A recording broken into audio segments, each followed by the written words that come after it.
It all kicks off with the Astri family, a bloodline with a vibe so heavy it could literally drop a bird right out of the sky. They're so ridiculously op that they can even pull the Emperor's strings. As the ultimate top-tier magic family, they're notorious for tossing their own relatives to the curb if they lack talent, but a super sketchy rumor just started making the rounds. Down the mansion halls, the maids are spilling the tea on the latest drama. One of them mentions that the first young master totally failed to awaken his magic yet again, taking his third mana shock.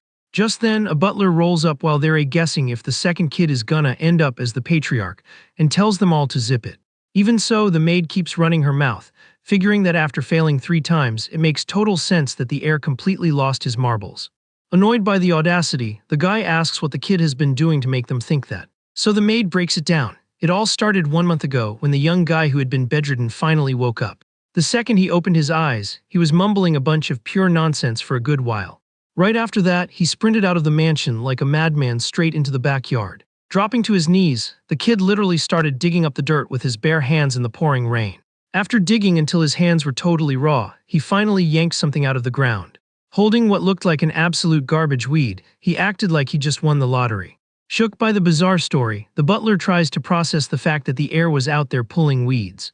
Trying to keep his cool, the guy points out that pulling weeds isn't exactly front-page news, but the maid swears the rabbit hole goes deeper. Ever since that fateful day, the young master hasn't skipped a single day of this exact same routine. He literally spends his days just yanking grass, while his system pops up saying he scored some blue basil. Admiring his garden haul, the kid sighs in relief for having yet another productive day. Realizing he's being creeped on again, he thinks about how being the oldest grandson of the Astri family is just exhausting. His name is Lion Astri now, but back in the day, he used to be your average Korean dude. In his old gig as a team leader, he was totally fed up with his toxic boss and just rage quit on impulse. With way too much free time after ditching his job, the MC decided to hop into a nostalgic video game. To his absolute shock, all his max-level characters had mysteriously vanished from his account. Since he had already experienced everything the game had to offer, he used his account funds to buy a creator pack that loaded him up with special skills. The whole vibe was to create a super chill playthrough to relax his mind and escape the real-world burnout. And that was literally the last peaceful memory the guy had of his past life. When he opened his eyes again, he was already inside Lion's body, 50 years after the game's main storyline wrapped up. Luckily, the original owner's memories stayed intact, helping him blend in without looking like a total psycho to everyone else. Right then, the system hits him with the Novice Herbalist achievement just for picking weeds in the yard.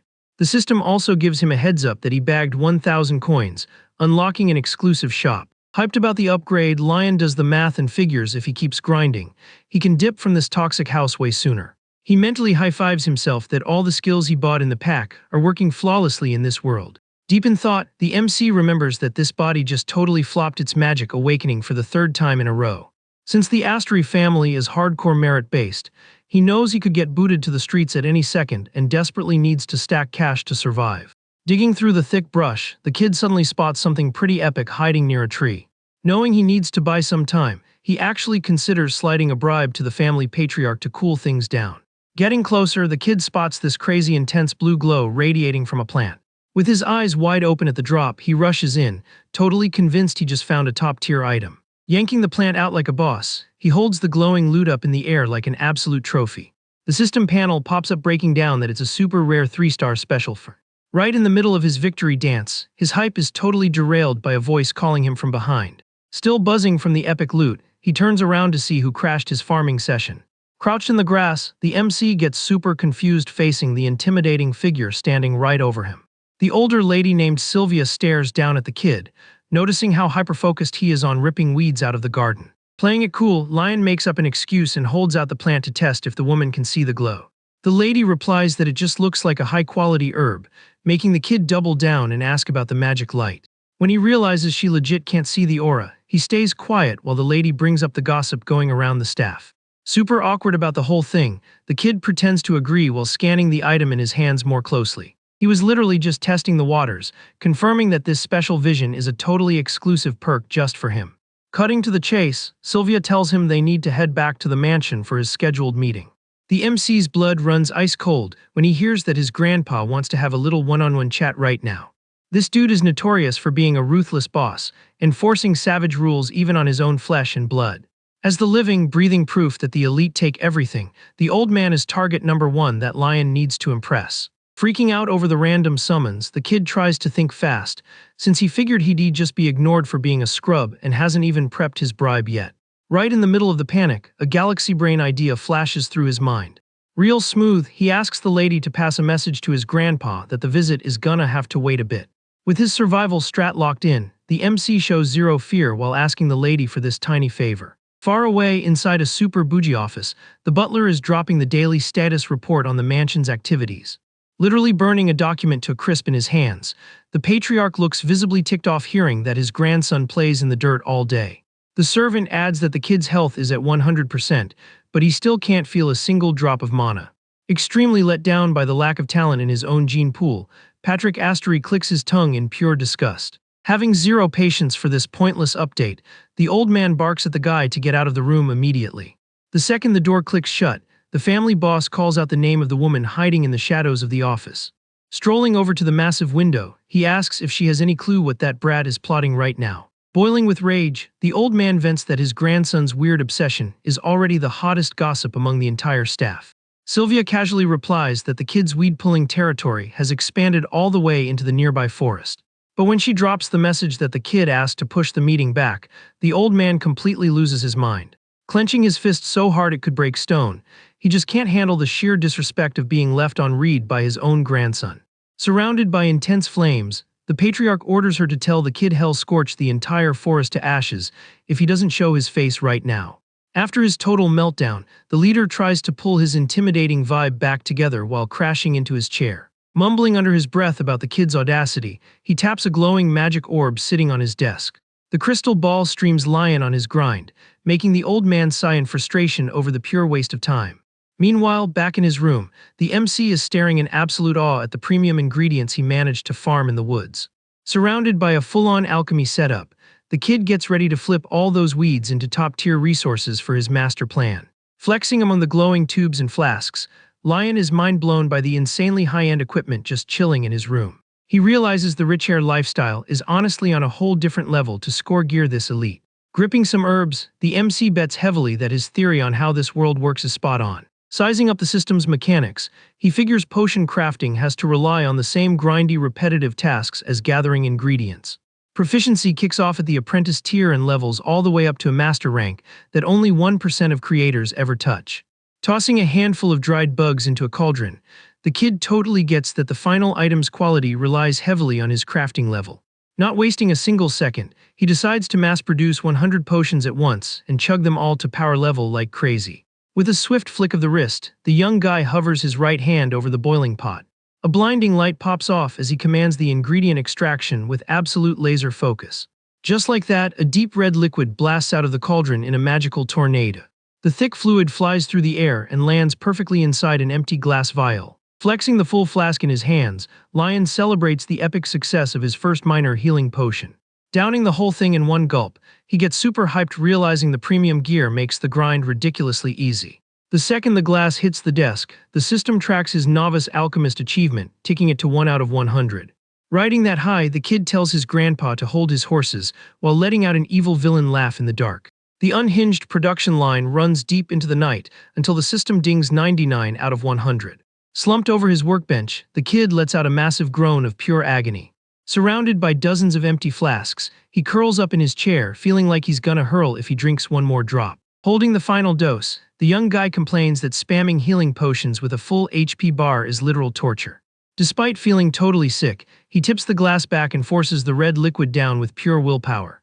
The insane grind pays off when the system announces he hit apprentice level 4 and drops 1,000 coins for the achievement.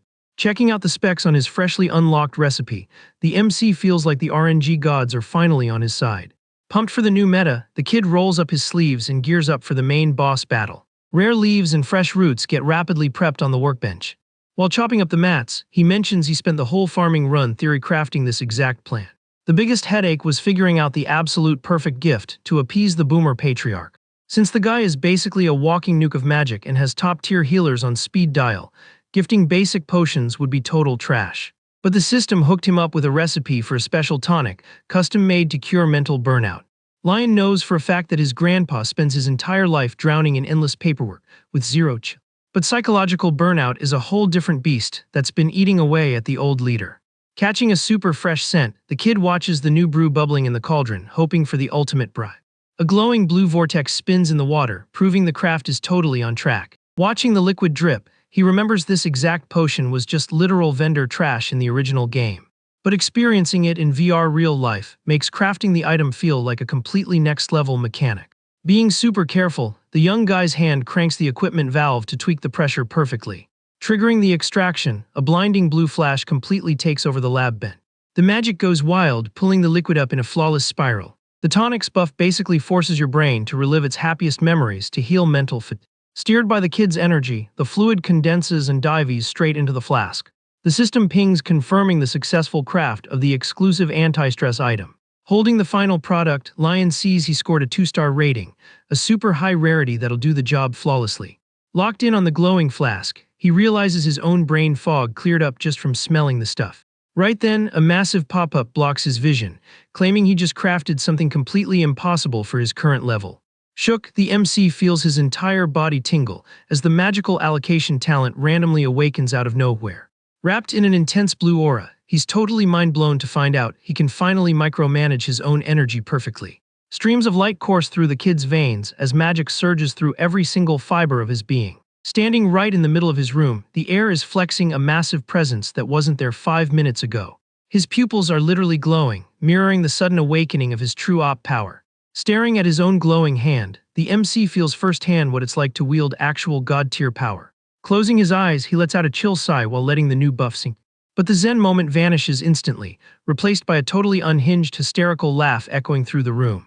Clutching the flask, the kid celebrates by the window for finally breaking past his body's trash-tier limits. The manic laughing fit keeps going as he totally loses it in the dark room. Taking a deep breath, the air gets his act together and his face drops dead serious. Walking with main character energy, he steps out of the room's shadows and heads toward the lit hall. The young guy struts through the bougie lounge, feeling the vibe of the place in a totally new way now. Flopping onto a plush armchair, he hypes himself up that this magic is gonna print money and make his escape plan a breeze. A soft breeze rolls through the curtains, bringing a quick hit of temporary peace. Chilling out, the kid just spaces out looking at the view in total silence. Suddenly, Lion jumps out of the chair, eyes wide in full panic mode, thinking he forgot something major. Looking at his empty workbench, it finally clicks, and pure dread hits him regarding his grandpa. The massive Asura family mansion stands tall in the sunlight, while the kid remembers his extremely dangerous missed appointment. In the dark office, the old man's impatient voice echoes, complaining about the totally unacceptable delay. Standing by the window with the patriarch, Sylvia mentions she doesn't get why the kid is grinding so hard for one potion.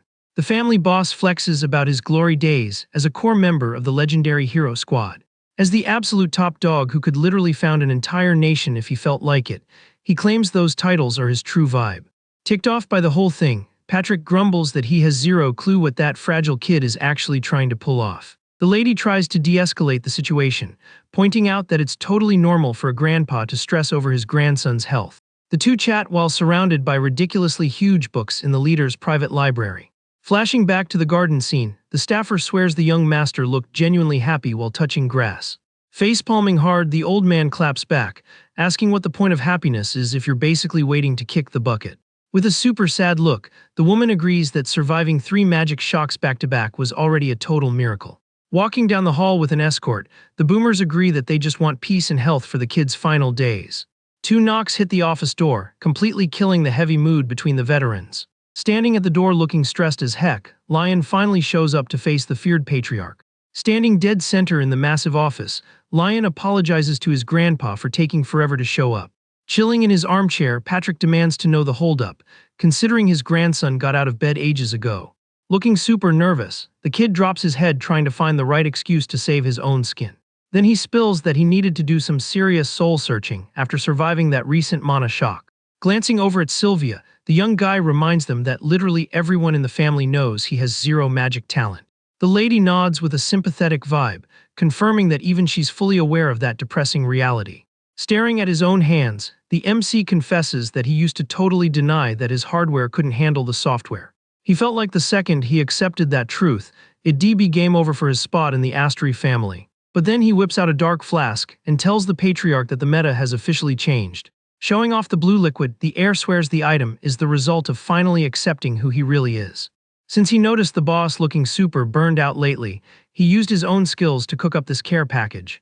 Caught off guard by the flex, the old man glares at the glowing potion and asks what on earth it is. Sizing the kid up from head to toe, Patrick notices his whole vibe and posture are totally different, like he got a massive character upgrade. Staring at the tiny flask sitting on his desk, the patriarch goes dead silent trying to compute what just happened.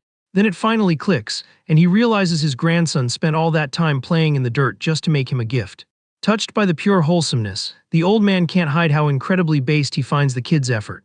But his boomer pride kicks right back in, and he instantly flips his face back to strict boss mode. Flexing his ego, the leader warns that his body is immune to even the most op poisons, while the kid insists he crafted it just for him with pure sweat and tears. Hearing that his grandson grinded that hard just because he cared hits the old man right in the feels, making him absolutely hyped on the inside. Trying to keep up the tough guy act, Patrick clears his throat and asks if the kid is finally done yapping. After a quick nod, the leader dismisses the kid on the spot, making Lion bow and casually dip out of the office. Absolute silence takes over the bougie room, leaving just the old man and the staffer near the giant door. Catching the boss's mood, Sylvia points out how thrilled he looks, making the guy stutter while desperately trying to deny it. Turning his focus back to his desk, he stares at the weird gift feeling super curious. Holding the glass up to the light, the old man mentions that the liquid gives off a weirdly nostalgic vibe. The lady notes that there's zero trace of mana on it and suggests running a security scan, but the patriarch shoots that idea down immediately. Leaning back in his chair, he declares he wants to fully appreciate his grandson's wholesome effort without any filters. Seeing this super rare moment, a warm look crosses the woman's face watching her boss's soft, protective side come out. Getting the hint, she respects the vibe and excuses herself from the room to let him chill with his own thoughts. Inspecting the flask one more time, the patriarch asks himself how long it's been since his grandson gave him something this personal. Noticing the magic item's high tier, the old man gives major props to the crazy good craftsmanship behind the brew. He admits that even with a pay-to-win setup, it'd be literally impossible to cook that up overnight without serious hands-on skill. Even though he doubts the tonic will do much against his tanky stats, he decides to down it anyway so the kid's grind doesn't go to waste. The second the liquid hits his throat, a subtle, refreshing wave makes the veteran leader's eyes light up. Chilling back in his chair, he feels his brain enter a state of absolute zen in a matter of seconds. Super cozy, nostalgic fragments from way back in the day start flooding his mind like a warm blanket. Flashbacks of his prime glory days rush in, bringing back the hype of his wild, adventurous youth. Lulled by the chill vibes, the old man actually knocks out into a super quick, but ridiculously deep and refreshing power nap. Waking up a bit later, the patriarch realizes that short dream was absolute top-tier sweetness. Opening his eyes slowly, he processes a feeling of physical lightness he hasn't felt in literal decades. Shocked at himself, the guy finds it wild that he managed to pass out so naturally without fighting it. To his total surprise, he doesn't wake up feeling groggy, and instantly notices his chronic migraine is 100% gone. Breathing in the fresh air while staring out the sunny window, a wave of genuine relief completely washes over the veteran. With his mood practically touching the sky, he lets out a quiet chuckle, remembering that his stubborn grandson always does whatever the heck he wants. Recognizing the kid's worth, the grandpa decides he desperately needs to figure out a fix for those mana shocks, so the boy doesn't spend his whole life locked in his bedroom. While casually strolling outside without a care in the world, the MC randomly sneezes, totally confused as to why his eyes are tearing up out of nowhere. Nearby in the garden, a squad of maids goes into total panic mode after hearing the horrible rumor that the heir is basically on his deathbed. One of them drops the lore that the young guy even gave the patriarch a final parting gift, which perfectly explains his recent obsession with touching grass every single day. Trolling the situation, one of the guys laughs out loud, betting the kid was probably just out there digging his own grave in the dirt.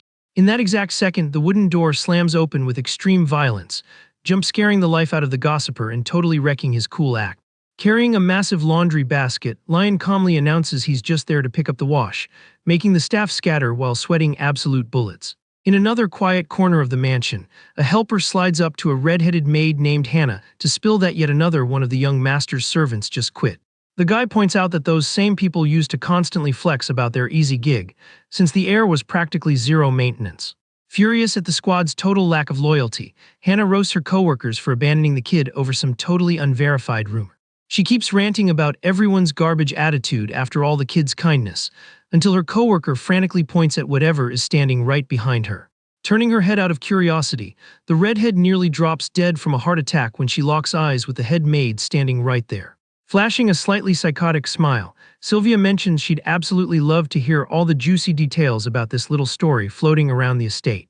The next morning, the sun lights up the main palace as the daily grind starts up again like normal. Walking into the massive hall, the lady apologizes for running late and tells the boss she had to deal with some internal drama with the crew. The patriarch brushes it off instantly and demands to know the real reason she called him in for a chat so ridiculously early. Confused by his trusted right hand's cryptic vibe, the old man waits patiently for her to drop the lore. Placing a tiny flask on the desk, the woman asks the leader to scan the item using his special magic vision skill. Instantly, a glowing pink magic circle expands around the glass, forcing the liquid's true stats to reveal themselves. Absolutely shook by the scan's results, the patriarch recoils, claiming it's literally impossible for his scrub grandson to craft something like that. So, jumping out of his chair, his face goes stone cold the second he perfectly recognizes where that potion actually came from. Keeping a dead serious face, Sylvia asks him straight up if that isn't the exact legendary item that belonged to the hero. The ancient lore talks about this mythic warrior who pulled a vanishing act 50 years ago, right after finishing the massive war against the demon race. As a totally untouchable and op figure, the stories say there wasn't a single dungeon on Earth that could tank his absolutely broken damage output. His stats were so maxed out that even the literal gods thought twice before throwing hands with him back in the day. Piecing it all together, the woman firmly believes the hero is the only player capable of finding the hidden contract in the mansion and breaking the invisible barrier. The old man swears only the warrior could have unlocked that rare drop recipe, but the lady tells him to chill, arguing that the real potion would show way crazier buffs. Coldly shutting down her wild conspiracy theories, Patrick narrows his eyes, fully backing his own gut feeling. He stubbornly doubles down, betting everything that there is 0% chance the flop lion is the actual reincarnation of the legendary hero. Dropping the crazy sus theories, the woman admits she plans to ask the kid for an upgraded potion, hoping her sister can get the same epic relief the leader felt. Totally on board with the plan, the old man recalls that her sister has been AFK in lethargy for centuries, so this kid's brew might actually be the patch they've been waiting for. Chuckling softly, the woman finds the patriarch's stubbornness pretty amusing. Catching the vibe, the leader lets out a loud laugh, totally agreeing with his subordinate. She mentions the grandpa shouldn't stress himself out over this, since the target of the debuff is a 1,000-year-old mage with status immunity. But Sylvia's tone suddenly flips, reminding him that despite the relative's massive mana pool, the current situation still requires crazy high-maintenance care. That triggers the leader to remember the heir's recent wholesome speech, thanking the family for their concern. Getting the woman's attention, the patriarch locks back onto the problem with a super serious face.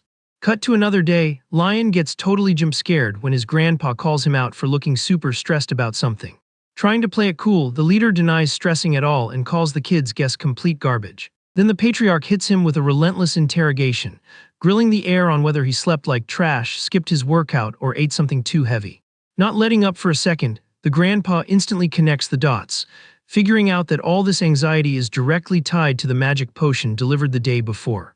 Dropping the act, Lion straight up asks if the boss wants him to craft a brew with even higher tier quality. Caught off guard by his own bold move, the MC does the mental math and realizes that with his current stats, crafting even a 2-star item is gonna be brutal. He knows for a fact that his previous epic success was pure RNG luck, hard carried by the premium gear in his room. Even so, the heir decides he absolutely cannot fumble this golden opportunity since his grandpa is interested, smoothly lying that the request is totally doable. To make sure he doesn't mess up the build, the young guy asks for the exact specs and utility this new tonic needs to have. The answer hits like a truck when the patriarch admits he plans to gift the item to the head maid.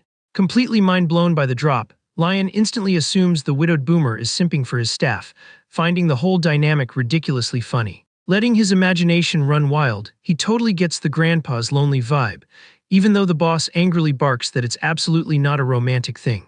Pumped for the quest, the kid ignores the warnings and asks for a 2-week deadline to cook up a vastly superior mix. Seeing the grandpa's instant grimace at the timeline, the MC cuts himself off mid-sentence, desperately searching for a faster speedrun strat. Readjusting his own deadline, he swears he can deliver the perfect potion in exactly 1 week, and sprints out of the room like his life depends on it. Strutting down the hall radiating pure hype, he celebrates this flawless chance to farm massive favor points with the Supreme Leader. Left completely alone in the empty office, the Patriarch is just sitting there baffled by his focused grandson's random burst of energy. Already chilling in the sunny yard, reality finally slaps Lion in the face, and the stress of figuring out how to actually craft the complex item hits hard. The kid realizes he doesn't have the time to grind levels, and even if he paid to win some rare herbs, his mana control is still way too trash to use them correctly. Just then, a massive galaxy brain idea hits him as he remembers the system's exclusive shop, hoping to just buy the pre-made materials there. Opening the virtual UI, the kid gets instantly tilted, realizing the full storefront is paywalled behind a massive coin sink, hiding all the juicy details. Looking at the absolutely scam prices for basic tools, the kid is fuming, feeling like he's getting robbed blind by the system's ridiculous tax rates. Staring at a busted-up book in the catalog, Lion rants that heavily degraded items should cost basically zero to help out the noobs. His rage peaks when he spots a basic magic seasoning, priced at an absolute fortune that his broke wallet could never afford. With zero viable shortcuts in the premium shop, the heir accepts that his only option is to touch grass and do the manual hard grind. Knowing that pulling rare weeds barehanded won't yield enough mats for the new potion, he figures out exactly what piece of the puzzle is missing. The kid comes to the conclusion that he urgently needs top-tier farming tools to push his meta forward. Miles away, the sound of heavy hammer strikes echoes through a busy forge, while the fire violently lights up the rustic shop. At the entrance, an employee desperately tries to get the busy blacksmith's attention, but the dude straight up refuses to step away from his precious craft. The stubbornness instantly vanishes the second the helper drops that a whale client loaded with cash just walked in. Grumbling as he walks across the yard, the master artisan mutters that he could easily scam some clueless noble by overcharging for absolute garbage. But when he locks eyes with the dripped-out Lion, the blacksmith goes into complete shock hearing the kid bluntly ask who runs the place. Flexing high-class vibes and wearing designer noble gear, the MC radiates a rich energy that totally intimidates and awes any regular NPC worker. Stuttering nervously, the master artisan tries to play it cool, while the young guy guarantees he's ready to drop serious bags of cash for the forge's services. To prove he's not capping, the heir lifts a heavy pouch packed with coins, offering a payout the guy literally cannot refuse. Inspecting a hoe on display, the kid meticulously checks the metal blade looking for any busted hitboxes or flaws. He sighs at the trash-tier quality, figuring that all the top-ranked crafters would rather forge epic weapons than basic farming gear. Using his famous family's VIP pass could definitely get him custom gear, but the delivery wait time would still completely bottleneck his plans. Without missing a beat, the young guy hits up the shop owner, casually asking if he could just rent the space to forge his own gear. Oozing absolute confidence, Lion jingles the coin pouch, swearing the financial payout for borrowing the space will be astronomical. The sound of clinking metal fills the room, making it crystal clear that there's a literal fortune backing this simple temporary rental. Pissed off by the sheer audacity, the master artisan rejects the deal, claiming he doesn't have the patience to entertain a bored rich kid's cosplay in his workspace. Panicking over the beef, the helper tries to play peacekeeper, warning the kid to grab his bag and dip before things get ugly. Staying totally chill, the MC laughs and agrees that scams happen, knowing full well he intentionally overpaid as bait to hook his target. Locking back onto the grumpy master artisan, the heir gets ready to totally limit test the professional. The blacksmith shoots back a look of pure disgust, asking if a nerd who only studies actually thinks he can forge anything useful solo. Studying the master up close, Lion notices the signature traits of the op race famous for their absolute immunity to the deadly heat of the furnaces. Aside from their unquestionable brute strength, this bloodline carries a global reputation for dropping the most flawless, high-spec items money can buy. Mind blown to find a legit descendant of that species chilling right there, the young guy snaps out of it when the master demands his name. The second he drops his formal intro, the blacksmith instantly recognizes the legendary last name and links the kid to the bizarre meme rumor spreading across the whole server. Accepting the disrespectful challenge, the artisan turns his back and orders his guy to prep an empty bench for the noob client, absolutely terrifying the helpful assistant. Before vanishing into the dark backroom, the master points out the allowed zone and tells the noble he can use the NPC employee however he wants. With full access granted, the MC notices a super weird duck icon just floating right above the grumpy man's head. The friendly helper named John quickly does the polite intro for his master and invites the rich kid to tour the workspace. Being super helpful, John kicks off the guided tour, pointing out all the specs of the massive, sweltering rustic warehouse. The heir is absolutely floored by the flawless quality of every single tool hanging on the walls of the giant room. As they walk through the blazing heat, Lion realizes the grumpy blacksmith's legendary reputation is 100% valid. The employee proudly drops the lore that only the pieces perfectly finalized by the master ever get the green light to sit in the shop's front window. Watching the guy sweat it out in the background, the MC analyzes the insane dedication behind every single precision strike against the glowing steel. But a massive question mark pops up in the kid's head. Why is the farming gear for sale such total garbage when there's this much raw talent in the room? Suddenly stopping in his tracks, he picks up a super weak, weird vibe coming straight from the main fire pit heating the fort. When he activates his magic vision on the center of the flames, the system reveals a tiny, crying fire spirit completely burned out in the middle of the coals. Totally confused by that ridiculous debuff, Lion asks the guide if that depressing heat output has always been the standard for their shop. Too awkward to keep it real, the helper stutters, trying to explain that the fire used to be way more intense back in the forge's glory days. Eavesdropping on the awkward chat, Master Mudu admits the temperature dropped, but finds it super weird that the rich kid noticed their internal bugs so easily. The master artisan is completely shattered when the noble drops the bomb that the fire itself snitched about the constant nerf. Changing the subject to hide his panic, the blacksmith tries to force the original plan, but gets cut off by a firm and totally unexpected command from the kid. Shoving the confused helper out of the way, the heir dismisses the escort, claiming he needs a highly classified, one-on-one chat with the head of the forge. With the room cleared of interruptions, the young guy stares down the veteran artisan, striking a boss-level pose to crack the mystery of the nerfed spirit. With the floor clear, the master artisan questions if the young guy actually managed to see the fire spirit. Playing it cool, Lion confirms the blacksmith's suspicion right on the spot. Getting his hopes up, the dwarf immediately asks if the noble can patch the bug, getting a positive, albeit slightly sketchy, yes. Master Mudu's face goes dead serious at this absolute golden opportunity. He swears on his life that if the bug gets fixed, he'll personally mentor the noob heir in the ways of the forge. Shook by the offer, the kid listens, as the artisan guarantees VIP priority for all his future crafting commissions at the shop.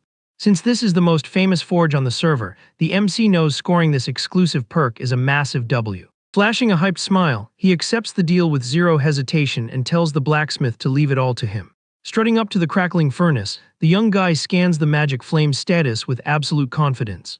Then the dwarf vents that he totally sweat-grinded to expand the shop, but now the spirit is just permanently out of mana. Since he can't speak fairy language because he's a dwarf, the tool quality is tanking and the shop is literally headed for a game over. Listening to the grumpy worker's genuine rant, Lion inspects the glowing mob a little closer. Turning his head casually, the heir drops the spoiler that the magic entity is just severely dehydrated, completely jump-scaring the master. Panicking, Mudu suggests dumping water on the fire, making the kid think the guy totally lost his mind with that garbage strat. Trying to chill the frantic dwarf out, the MC explains they need to drop a consumable that the spirit can actually drink without getting extinguished. Cashing in on the promise, the rich kid demands a master-tier weapon as a reward if he actually manages to debug the furnace. The master artisan asks if he's actually being for real, getting an instant confirmation. 100% sure his strat will work, Lion flashes a slick, big-brained smile. Sealing the deal with a solid handshake, the noble announces he's kicking off the grind that very same night. As soon as night drops, dead silence and pitch black completely take over the area around the massive forge. Back in his makeshift lab, the heir sighs in exhaustion for accidentally pulling involuntary overtime. The UI pops up a warning that the tiny mob is severely dehydrated due to massive overworking in the flames. The MC pieces it together. The shop leveled up so fast that the poor spirit couldn't keep up with the ridiculous daily energy drain. Knowing the exact root of the bug, the kid figures he needs to cook up some aquatic rosemary oil ASAP. Holding the fresh leaves, he notes that the raw herb is way too salty, but once crafted into oil, it becomes the ultimate buff food. Using his magic skills, he extracts the glowing mat and flawlessly executes his family's exclusive recipe. Back in the pitch-black forge, Lion dumps the green liquid straight into the dying flames. The fire violently reacts to the special oil, proving that the extreme thirst debuff hasn't been totally cleared yet. Answering the desperate SOS, the heir crushes a massive pile of plants all at once to squeeze out a huge drop of food. After chugging the whole thing, the creature lets out a massive, satisfied burp, getting its HP bar fully restored and popping back to its original size. The system dings that the spirit is super grateful for the carry, while the young guy replies in relief that there's no need to tip. Sprinting inside like a madman, Master Mudu screams his lungs out in pure hype seeing that the rescue strat actually worked. With tears of joy literally in his eyes, the dwarf looks at the noble and praises the kid's unbelievable clutch. Just then the heir stumbles, completely out of stamina, making the blacksmith ask in a panic if he's doing okay. Trying to hold his posture, the MC swears it's just the exhaustion taxing him for pulling an all-nighter on the grind. But the kid's body randomly shuts down, sending the master artisan into an absolute meltdown. The dwarf screams his head off, begging the noble not to log out permanently like that, assuming the boy sacrificed his own HP for the fire. Sometime later, smoke drifts up the chimney of a chill house under the bright sunny sky. Booting up slowly, the young guy wakes up to two super curious kids staring right into his soul. Demanding the noob's username, the little boy introduces himself as Golden Branch and the cute little girl as Jade Leaf. Finding the duo incredibly wholesome, Lion lets out a soft laugh at the dwarf siblings' pure innocence. The chill vibe reminds him of his own younger siblings in this current playthrough, who have incredibly toxic and arrogant personalities. Not caring too much, he figures everything will be fine as long as their paths don't cross at the mansion, since he has zero plans to claim the family throne. His chill thoughts are interrupted by a sweet female voice, gently scolding the little ones near the table. Carrying a tray loaded with top-tier food, the woman shoos the kids away so the young master can eat in peace and recover his stamina. Being super friendly, the heir skips the formalities and tells the little guy to just call him by his first name. Thinking the title of Young Master sounds way more epic, the boy insists on using it, and the noble just rolls with it without making a fuss. The kids run wild around the dining room playing, while the mom tries to nerf their hype so they don't ruin the VIP guest's meal. Apologizing for her kids' chaotic energy, the woman listens to the guy praise the god-tier soup and mention that he actually loves kids with high energy. Breathing a sigh of relief, the lady of the house admits she had a massive jump scare when her husband carried the passed-out kid inside that morning. Super grateful, she thanks him for clearing the biggest quest of their lives, but Lion swears the food and the nap are more than enough payment. At that moment, the wooden door bursts open and the master artisan walks into the room, getting instantly mobbed by his kids' hyped screams. Hugging their dad tight, the little ones ask about the healed spirit, getting a proud dad smile from the relieved dwarf. Finding the family dynamic super funny, the MC chuckles quietly before getting summoned back to the grind at the blacksmith shop. Flexing total confidence, the Forge leader guarantees he's already perfectly prepped the setup for the first crafting tutorial. Not really getting the sudden rush, the heir just follows the guy back into the blazing hot zone. Upon entering the crafting area, he's totally mind-blown by the flawless premium machinery set up exclusively for his personal use. Cutting the silent awe short, the dwarf points the noob apprentice toward the main workbench near the fire. The kid's eyes sparkle with pure fascination when he spots the details of the mats resting near the magic furnace. Knowing the noble's base stats are trash, the master reveals he already melted and refined all the iron ore in advance to avoid another embarrassing blackout. Catching the dwarf's dedication, Lion admits he totally didn't expect to be taken this seriously, earning a quick roast for thinking the tutorial would be some cheap knockoff. Flexing crazy willpower, the kid declares he wants to speedrun the curriculum, getting the blacksmith hyped to start the live dem. Breaking down the core mechanics, the master claims the absolute pillar of forging is perfectly controlling the metal's temp. He drops a warning that the bright red glow is absolute bait for noobs, because overheating it turns the whole thing into useless liquid trash and ruins the craft. The exact microsecond the block hits the sweet spot, the dwarf yells to signal the start of the hammer strikes. Slamming it with ridiculous, controlled brute force, Mudu teaches that the blade needs to be thin, but the core must be thick to tank heavy hits. Switching to micro tools, the veteran artisan refines the edges and flawlessly shapes the tool's final form. To wrap up the brutal crafting sequence, he firmly jams the wooden handle right into the still-smoking metal head. Flexing the flawless, freshly spawned hoe, the master asks in a trolled tone if the noble thought the live stream was easy to follow. Laughing out loud, the artisan admits it's impossible for a casual to copy it on the first try, but promises his constant coaching will make it a breeze. Accepting the challenge, the kid asks to use the leftover prepped iron and gets an instant green light from the shop owner. Grabbing the heavy gear in a flash, the MC declares he already downloaded the mechanics, leaving the dwarf totally stunned by his wild overconfidence. Bathed in the intense glow of the blazing furnace, Lion hoists the hammer, dead set on crafting his own rare gathering. Dropping heavy bombs on the scorching material, the heir quickly figures out that hitting the iron is infinitely harder than just watching the tutorial. When the grueling QuickTime event ends, the result is a totally mangled, useless chunk of metal, with the system confirming the item is bricked. Feeling the weight of the brutal grind, the panting kid admits the quest is hardcore, but refuses to rage quit. He's 100% sure that if he just spams the process without giving up, he'll eventually master the crafting tech. With the wholesome support of the tiny magic mob lighting up the furnace, the system tracks the tool's steady X bar hyped about hitting 40% completion. The air asks to run it back, focusing on nailing the perfect timing. Gripping the heavy hammer tight, the MC rhythmically pounds the glowing metal resting on the anvil shadowed closely by the fire spirit. He gets super hyped over his recent frame-perfect strike. A massive shower of bright sparks flies through the dark shop. As the young guy lands a flawless critical hit on the boiling mat, the shockwave echoes through the room, proving the apprentice's absolute try-hard dedication to the complex task. The insane grind pays out when the system dings the awakening of a new talent and levels him up to apprentice rank 1, but the internal pop-off is violently interrupted by a loud scream from the dwarf right behind him. Sprinting frantically toward the bench, Mudu frantically points at the glowing iron, demanding 100% focus, completely losing his mind.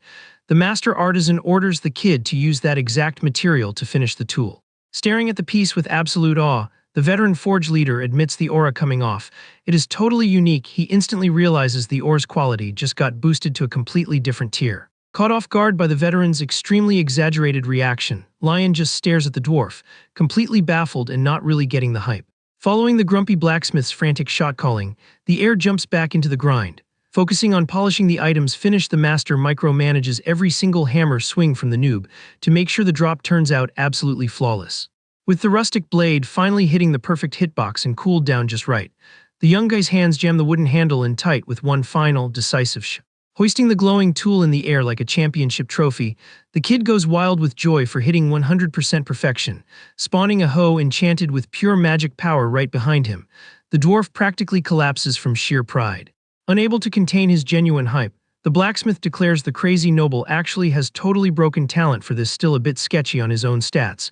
The MC asks if the gear really looks that op. Explaining the sheer scale of the W, Mudu swears the craft completely outclasses the skill of most veteran blacksmiths on the server, blown away by the rapid-fire compliments. The young guy wonders if his RNG is really that legendary. Dropping to the floor completely out of stamina, the heir announces he's taking a quick AFK break before the next boss fight, flashing a cocky smile. He instantly demands the master teach him the tech to forge a sickle. Hit with the absolute audacity of asking to run it all back immediately after pulling off the first miracle, the poor shop leader just stares into the void, completely flabbergasted. Snapping out of his paralyzing stun, the master artisan bursts into laughter, finding the kid's totally unyielding tryhard energy absolutely hilarious. Catching the relentless vibe of his new favorite apprentice, the dwarf accepts the challenge and swears to leak all the profession's top-tier strats, earning a wholesome cheer from the air. The night rolls on quietly, lit up by a massive full moon, while the MC mentally promises that the stubborn patriarch just needs to wait a tiny bit longer. Deep inside the thick, pitch-black forest, the sound of dirt getting dug up echoes through the trees, while the young guy swears he'll clear the grandpa's quest no matter what it takes. With a super swift animation, the new high-tier tool smashes into the ground, triggering a flash of purple magic from the critical hit against the enchanted dirt. The system UI instantly pops up the loot drop of a 1-star item, capable of instantly restoring stamina if consumed as a potion or a normal meal. Wiping the sweat off his filthy face, Lion is completely mind-blown to see that equipping high-tier premium gear ridiculously boosted the overall drop rate of his night raid. Analyzing his fast-tracked solo run, he realizes the buffs from this massive investment in tools don't just stop there. Spotting the glowing magic trails scattered across the low bushes, he notices that dual-wielding the hoe and the sickle unlocked a massive new skill tree of available herbs. Flashing a greedy smile under the magic glow, the kid calculates that if he grinds his proficiency just a little more, crafting the 3-star tonic is totally achievable. Hyped by the prospect of a flawless escape route, the heir drops to his knees in the wet grass and decides to just spam the digging action until he masters the item's mechanics. The hardcore grind pays out instantly, making the floating window spam back-to-back alerts about looting soft leaves and stems of wild sweet potatoes. Inspecting the anatomy of the looted plants super closely, the young guy figures out what they are and quickly deduces that the real high-tier drop is buried deeper underground. Trusting his own gathering theory, he heavy attacks the surface and gets absolutely jump-scared when a massive fireball blasts straight out of the hole. The green pop-up explains that the tiny spirit's passive buff triggered, spawning a perfectly roasted potato and leaving the guy totally speechless at the ridiculous convenience. Reading the lore on his unexpected culinary achievement, Lion figures out the magic mob can instantly cook any edible drop, celebrating that he just pulled a god-tier gacha roll. Staring at the flawless toasted skin resting in his filthy hand, the MC thinks it's absolute madness that he scored a gourmet snack with just one strike on the forest floor. Faced with so much juiciness throwing an insane aroma into the freezing night air, hunger strikes hard, and the young guy mutes his brain, deciding he needs an emergency snack break. Without thinking twice about the temperature of the food that literally just spawned out of the fire, he takes a massive bite of the root and gasps desperately as the heat burns his teeth. Frantically blowing the hot air so he doesn't spit the god-tier meal into the dirt, the red-cheeked kid actually ends up loving the vibe and decides the texture is way better this way. Fanning the broken potato with his free hand to cool it down, the heir swears this kind of rustic food only peaks in flavor when you eat it while it's literally boiling hot. Savoring every single bite of the improvised meal like a boss, he notices the punchy sweet flavor gives a super cozy buff, identical to eating the tuber with fresh milk. Wrapped in an aura of pure satisfaction in the middle of the pitch-black woods, the kid vibes while chewing the absolute best organic food he's ever had the pleasure of destroying in his life. The chewable piece of the moment is softly interrupted when a tiny, incredibly round white bird hops over, instantly drawing the noble's aggro. Staring down the adorable little mob looking at him with massive expectations, Lion reads the starving visitor's obvious interest and friendly asks if it wants to try the sweet loot too. With a smooth flick of the arm resting on his knee, he tosses a generous chunk of the cooked food straight at the curious little featherball. The animal vacuums the snack in a literal millisecond and flashes an expression of pure glowing euphoria, making the guy laugh out loud and hype the little pet to fill its HP bar. Feeding an entire squad that spawned in thanks to his generosity, the heir gets nostalgic about an old gaming buddy who had a similar pet, wondering what server he's playing on these days. Completely full after the extended calorie break, the MC stands up and dusts off his leather gloves, debating if now is the perfect time to get back to the potion grind. But with the chubby little bird now glued to his shoulder like an absolute clingy mane, he changes his mind instantly and decides to farm just a few more of those miracle potatoes for the road. The sun is already flexing, lighting up every detail of the Astra family's bougie mansion, when a deep, totally stressed out sigh completely shatters the silence of the front yard. Pacing aimlessly across the stone tiles, the assistant is losing his absolute mind, wondering why the young master has been MIA at the forge for exactly 3 days, debating if he should trigger a server-wide manhunt in the city. The loyal worker's solo panic attack gets cut short when he hears soft footsteps and notices someone else pulling up down the green corridor. Standing right there with her trademark deadpan face and flawless posture, headmaid Sylvia scans the high-tension scene, adopting a super formal and ice-cold tone. Venting all his built-up stress, the guy drops the lore about the toxic rumors of death and banishment running wild among the low-tier NPCs again, catching the veteran totally off guard.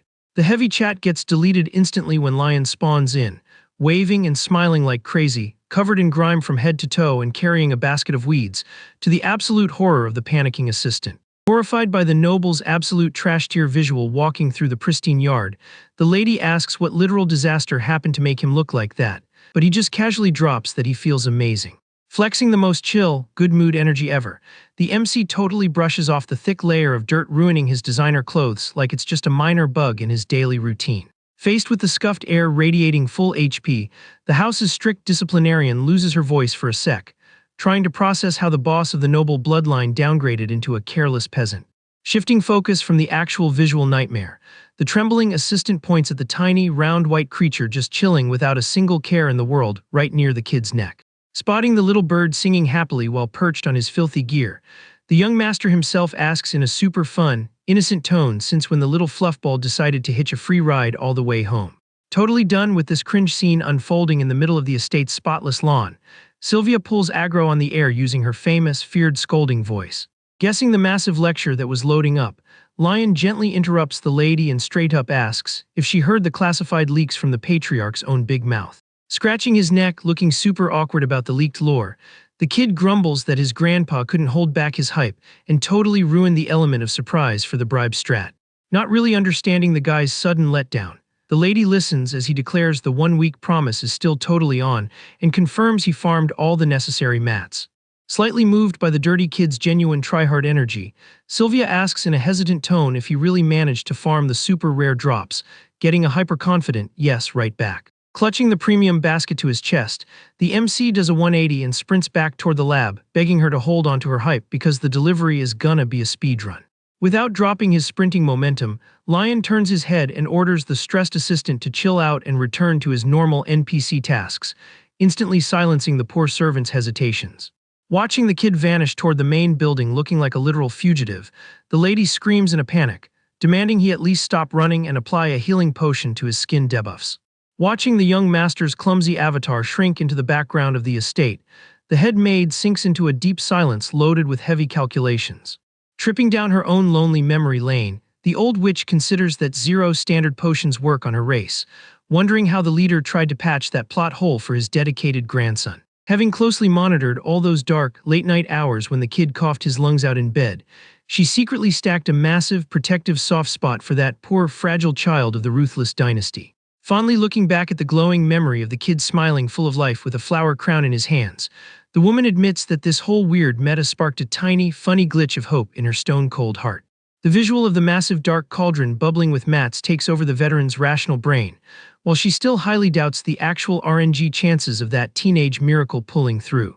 Locking her eyes on the shadow of the hyped kid running under the garden's green leaves, the witch carefully debates if the outcast heir actually has the mana control and skill to forge a literal miracle. A few days after that dusty mess outside the mansion, the usual chill vibe returns, filling the majestic office lit up by the palace's massive stained glass windows. Chilling in his imposing, plush armchair, the feared patriarch closely studies his most loyal subordinate's calm face and catches a totally shocking, clear aura in the witch's posture. Carefully holding the glowing little flask between her fingers, Sylvia can't hide a genuine smile of pure relief, proving to the silent leader that the gift literally hacked the impossible. Visibly disarmed by the purity of the drop, the woman emotionally reports that the brain fog she's had for decades totally cleared up, absolutely mind-blown watching the kid craft something in days capable of curing a witch's eternal fatigue. Faced with the insane impact of that alchemy W, the lady accuses the leader of secretly boosting his flop grandson in the shadows using sketchy mods, but the old man brutally shuts the accusation down, denying any admin abuse on his part. The patriarch claims that Lion's coming-of-age event got cancelled due to the mana shock, so he's basically just re-prepping for the tutorial phase. Shook, Sylvia comments that if the kid seriously crafted a potion of that tier with 0 carries, it would be absolutely out of this world. She keeps following that logic tree, concluding that the glowing mix looks suspiciously like the hero's true legendary item. According to classic server lore, a hero is an entity that spawns alongside the monster waves right before the world gets wiped by evil, just to save everyone. But these avatars never get the good ending, since they have to grind through endless boss fights and taste constant despair making brutal dialogue choices. The second the server hits peacetime, these players just log off without a trace, like they were nothing but disposable consumables. The witch backs up her argument, stating they completely despawn, literally like they just evaporated into thin air. The old man recalls that the old party members in their guilds are still grinding to track down the warrior, but can't find a single breadcrumb. Stressed about this theory, the woman asks what their game plan should be if the kid actually turns out to be the legendary hero's alt account. With a heavy expression, Patrick vents that losing a squadmate was already painful enough, and he has 0 desire to replay that trauma with his own grandson. Totally getting the leader's pain, the lady flashes a soft smile and agrees that right now is the absolute perfect time to heavily bodyguard the kid. Out of nowhere, she loudly announces that the veteran NPC named Sylvia is officially retiring from the server starting right now. The patriarch slams the desk in absolute shock and demands to know if it makes any logical sense for her to trash her own freedom just to stealth the kid. He reminds her that the subordinate never wanted to be stuck bound to that family forever and admits her ultimate main quest was finding the hidden contract to let her sister log off in peace. Firmly cutting the dramatic cutscene short, the woman swears that worrying about a witch is the most useless mechanic in the entire game. Already heading out of the dark office, the witch drops the lore that she memorized the entire source code of that ancient contract flawlessly. She recites the server rules that hardlock her from leaving the Astri estate, but that actually grant her permission to play as a human NPC inside the zone. Being incredibly grateful for the game-changing buff, she decides to return the favor since the kid basically let her play like a normal human for a bit. With a super fast and decisive animation, the woman turns toward the massive office doors.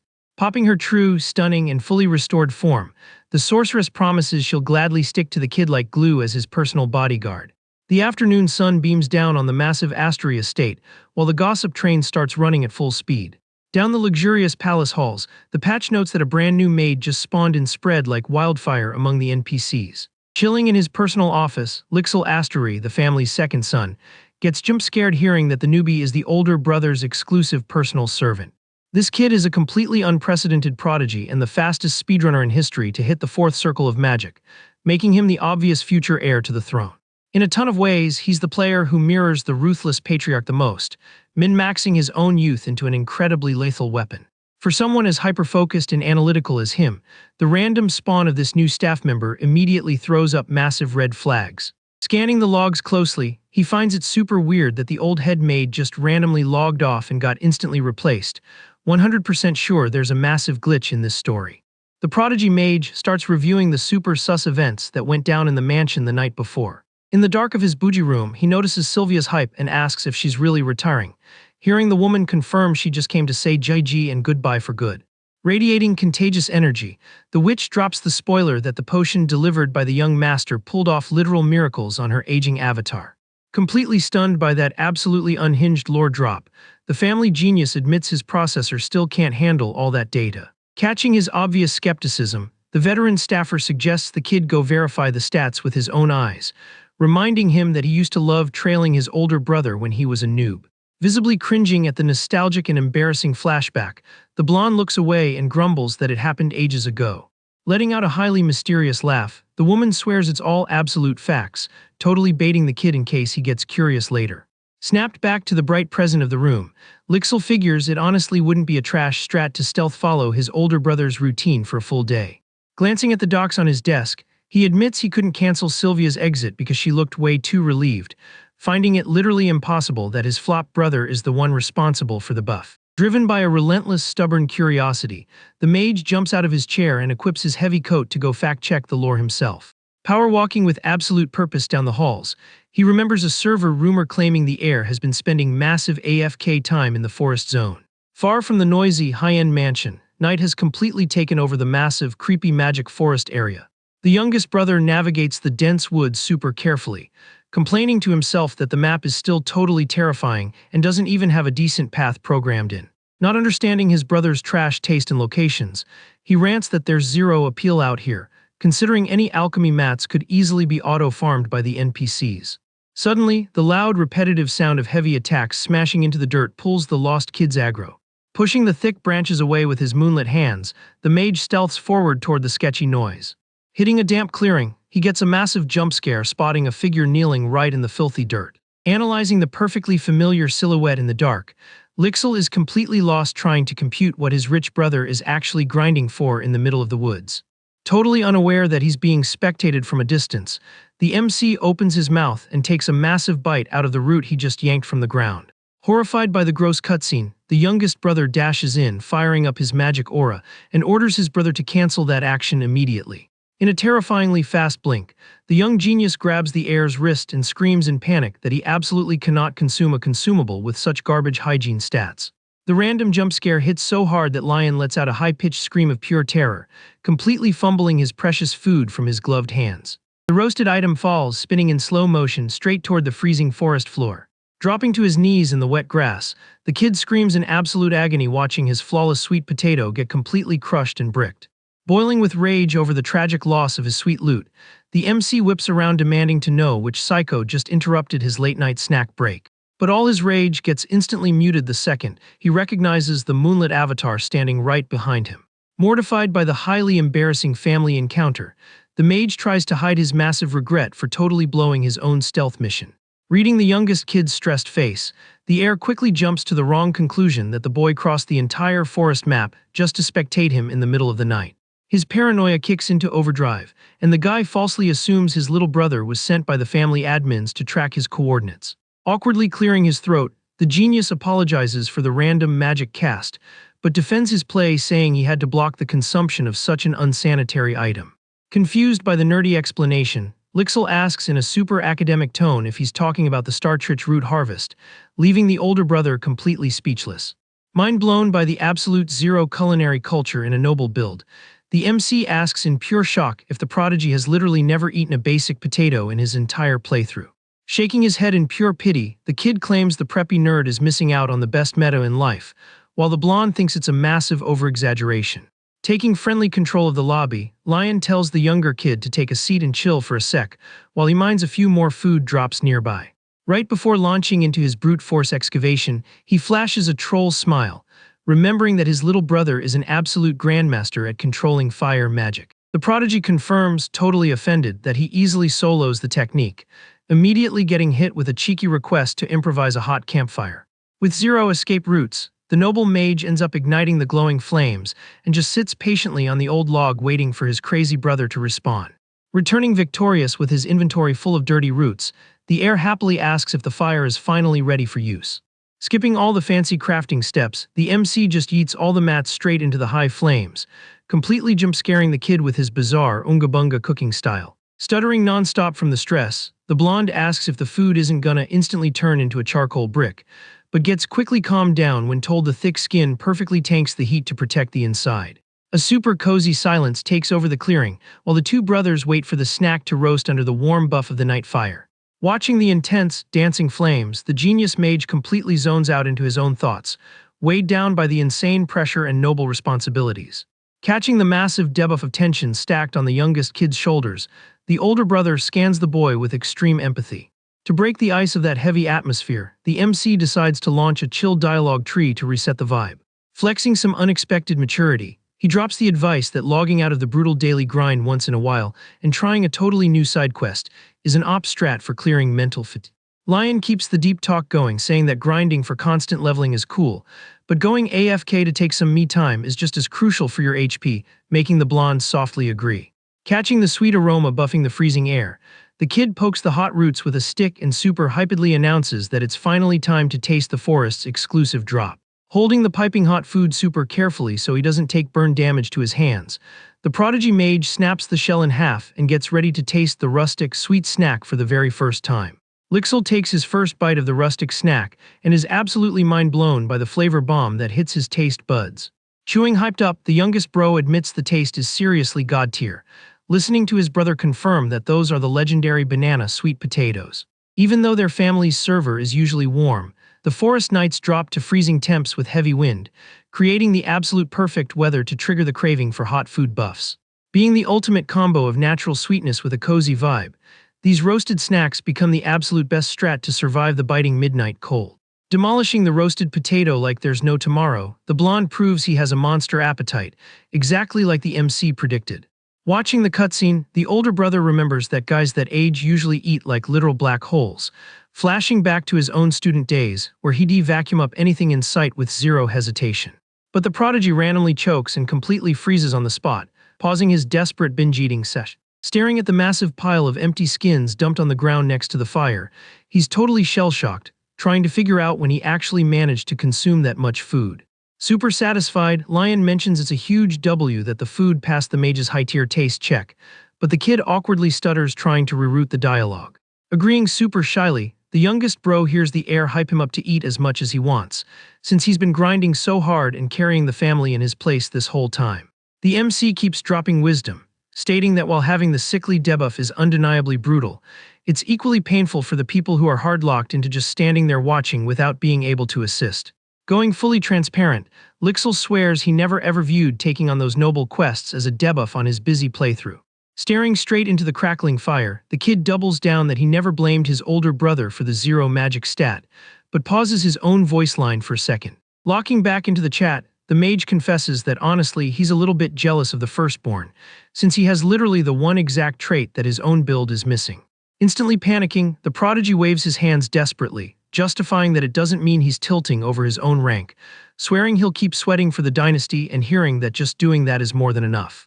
Watching his little brother's frantic animations, the heir hits the realization that he really is just a kid carrying a massive carry-weight of pressure. The guy stands up from the wooden log and advises that the kid is at an age where it's totally fine to be a little selfish and follow his own gut when he's burned out from grinding the books. Giving the mage a super wholesome head pat, the older guy praises the absolutely insane effort the youngest has put into the dynasty up to this exact point. Hit right in the feels by the raw, honest words and the cozy physical touch, the young prodigy looks visibly moved, feeling the heavy debuff of his responsibilities lift just a bit. Vibing in the comfortable silence of the moonlit night, Lixel realizes the old witch's read was 100% accurate and feels super grateful he ran that forest investigation quest. Sometime later, safely back in the cozy VIP zone of his room, the MC carefully checks the system's floating UI with major surprise. Noticing he's stacked over 70,000 coins, He does the math and figures he'll soon unlock the entire premium shop, realizing the grueling grind to make the witch's potion massively boosted his own level too. Deep in thought, the kid thinks it's a total bummer that the boomer patriarch got romantically rejected by the retired NPC, but decides their private lore is none of his business. With that, he crashes onto the plush bed and celebrates the totally unscripted bonding moment with his little brother, deciding to just chill and enjoy the good life, since his risk of getting banned from the family just dropped to almost zero for a good one. The AFK time lasts barely a second before two loud knocks hit the heavy wooden door, making the noble sit up instantly and grant the visitor access. The door swings open, revealing an unrendered NPC who greets him with perfect manners, leaving the heir totally confused by the random encounter.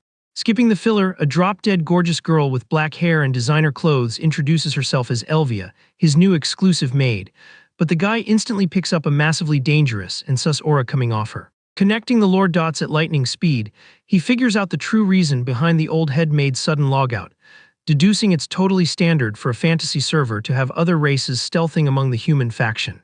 So the MC drops a warm welcome for the palace's new staffer, listening to the maid instantly declare that he can ping her anytime he needs any sort of carry. Being super chill, the young master thanks the girl for the support, showing he intends to keep a totally low aggro, positive standing with his highly suspicious new teammate. The guy casually mentions that, thanks to the old employee's mysterious backdoor play, he and his little brother finally managed to squad up recently. The maid plays dumb, pretending she doesn't get where the dialogue tree is going, which makes the noble let out a light laugh and tell her to just ignore those old patch notes. Right after, the heir adjusts his dark inventory bag on his shoulder and suggests they pause the chat for later, dropping the info that he has a major co-op quest lined up with the prodigy mage today. Pushing open the massive front doors of the ultra-luxurious mansion, the MC is blasted by the intense morning sunlight and struts out with absolute confidence toward his high-priority event. Already deep in the loud, crowded city hub, tons of NPCs and players stroll down the cobblestone streets, just vibing with the perfect afternoon weather near the merchant zones. Stopped dead in the middle of the street, Lion drops an exhausted emote and rants to himself that no matter how hard he tries to find a logical patch for this, his physical stats are still totally bugged. He literally cannot compute why his base stamina is still exactly the same, remembering with pure rage all the recent times he totally blacked out from 0 HP in the local mountains just from walking too much. Going completely paranoid over his own mysterious health bar, the guy theories this might be a critical debuff left over from the violent magic shock and decides he desperately needs to trigger a healer NPC consultation, while the kid tugs at his clothes. Realizing his little brother is practically out of breath trying to keep up with his manic speedrun pace, the heir slows his roll, fully understanding the lore that mages absolutely despise the Holy Temple faction. To dodge unwanted aggro from his own clan or triggering a massive political server war with the church, he needs to draft a hyperstealth strat to score this medical checkup completely under the radar. Since the religious faction's daily quests always push for community volunteer work, the noble figures that actively grinding food donation tasks is the most natural exploit to get close to the healer priests without blowing his cover. During their fast-paced walk through the market hub, the blonde asks what their actual waypoint is, listening to the older bro explain that rich kids wandering aimlessly pull way too much aggro, so they desperately need a solid cosmetic disguise. The youngest kid suggests hitting up a basic low-tier clothing shop to patch the visual glitch, but that total noob strat gets instantly shot down by his hyper-focused escort. Radiating pure confidence in his own galaxy brain strategy, the MC drops the intel that the ultimate safe zone to find exactly what they need is a black market shop specializing in illegal magic tools. And just like that, the golden entrance bell gives a soft ding as the noble duo pushes through the heavy doors of a super premium joint sporting dark roofs and incredibly rare aesthetics.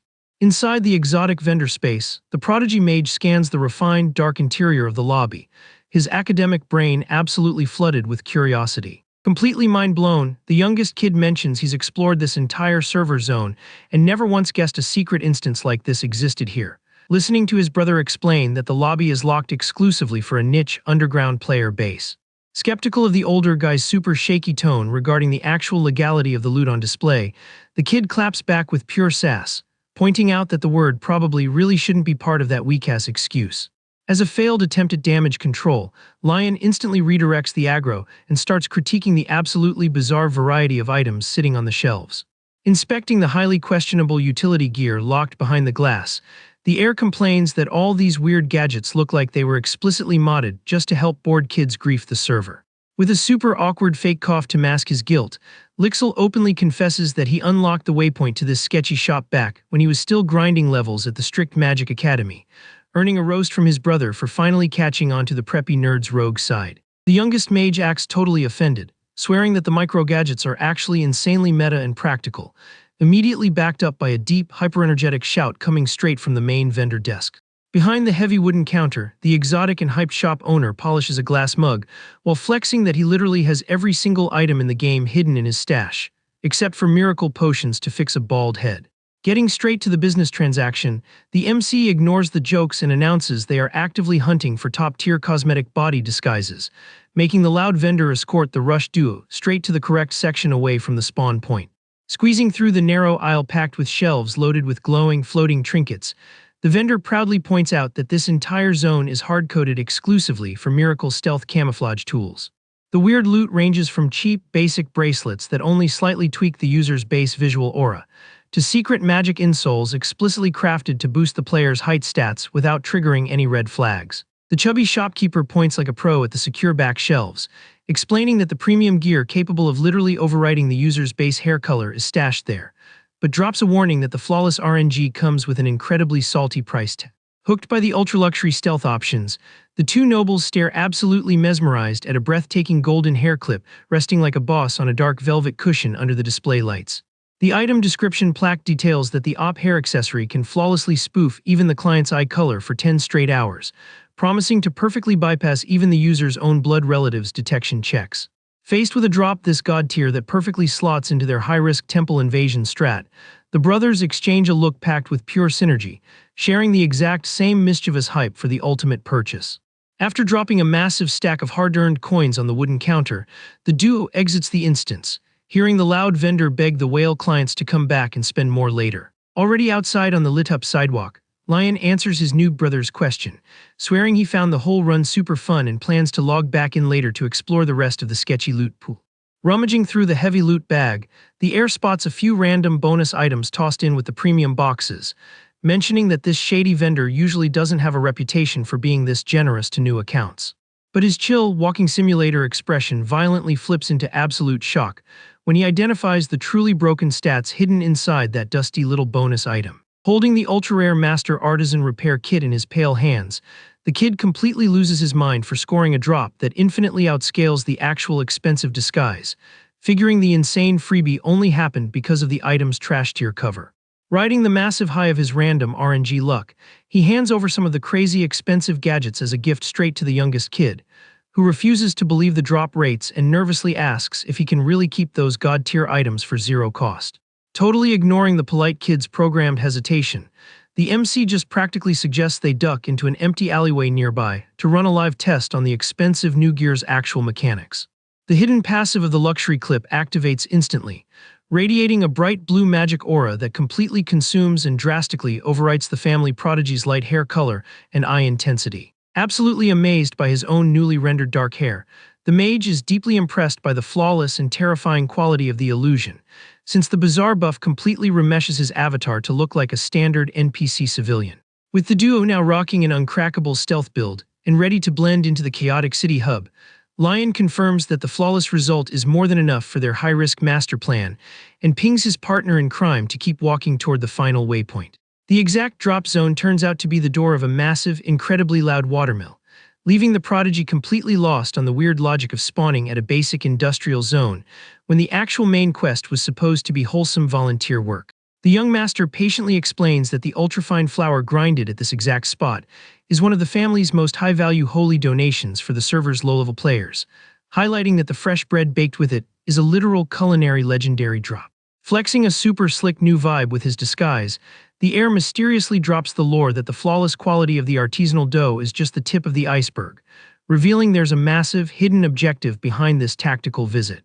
The huge rustic door gives way, revealing the giant owner of the instance, who welcomes the surprise raid with contagious hype and drops a booming voice line claiming he was anxiously waiting for the honor of this random crossover. The genius firstborn's ultimate big brain strat revolves around exploiting the blind loyalty this massive NPC has for the temple faction, knowing that grinding rep points here is the absolute safest and most guaranteed bridge to reach the healer priests. Strolling near the water, the MC plots to use the donation drop to finally trigger the priest encounter, confirming to the giant dude that the flour grind went off without a hitch. The mill owner hypes up the flawless quality of the crushed wheat, emotionally swearing he didn't spot a single corrupted grain during the sack refinement minigame. Curious about the ridiculously oversized loot stash, the youngest mage asks his older brother for the exact reason he needs to hoard so much flour all at once. Lion rolls a perfect deception check, claiming his heart broke seeing noob kids starving in the city hub, perfectly using the dialogue prompt to ask the giant worker for some donation waypoint recommendations. The guy strokes his chin, deeply analyzing the dialogue options, while the rich kid mentally spams the pray emote hoping he selects the Holy Church faction. When the big dude finally suggests carrying the underfunded orphanage run by the local temple, the air pops off with a massive internal victory screech. Keeping his stealth face locked, Lixel calmly asks for the exact player count of the kids currently living there, getting a chill reply that there are roughly 30 tiny mouths to feed. The prodigy kid admits he assumed the religious bases were fully kitted out with premium gear, but the worker sighs, dropping the lore that the meta has shifted a lot recently. Since they're inside the Astery zone where the magic stat is the absolute priority, the man explains that the temple ended up losing all their noble sponsors and emergency relief funds. The miller does a slight cough, awkwardly looking away before dumping the rest of the heavy political lore. He explains that the elite magic bloodlines need to keep their op supremacy aesthetics flawless, making it a massive server-wide embarrassment for them to openly buff a religious faction. Evaluating the zone's critical condition, the MC hopes this crossover works out not just for his own selfish questline, but also to seriously buff the quality of life for the kids there. However, the brown-haired guy asks the mill owner to pause for a sec and bluntly asks if he normally bakes fresh bread right there in the facility. The young master breaks down the logic super practically, saying that even if they dropped the raw flour, the broke orphanage would still take forever to craft the food and clear the kids' hunger debuff.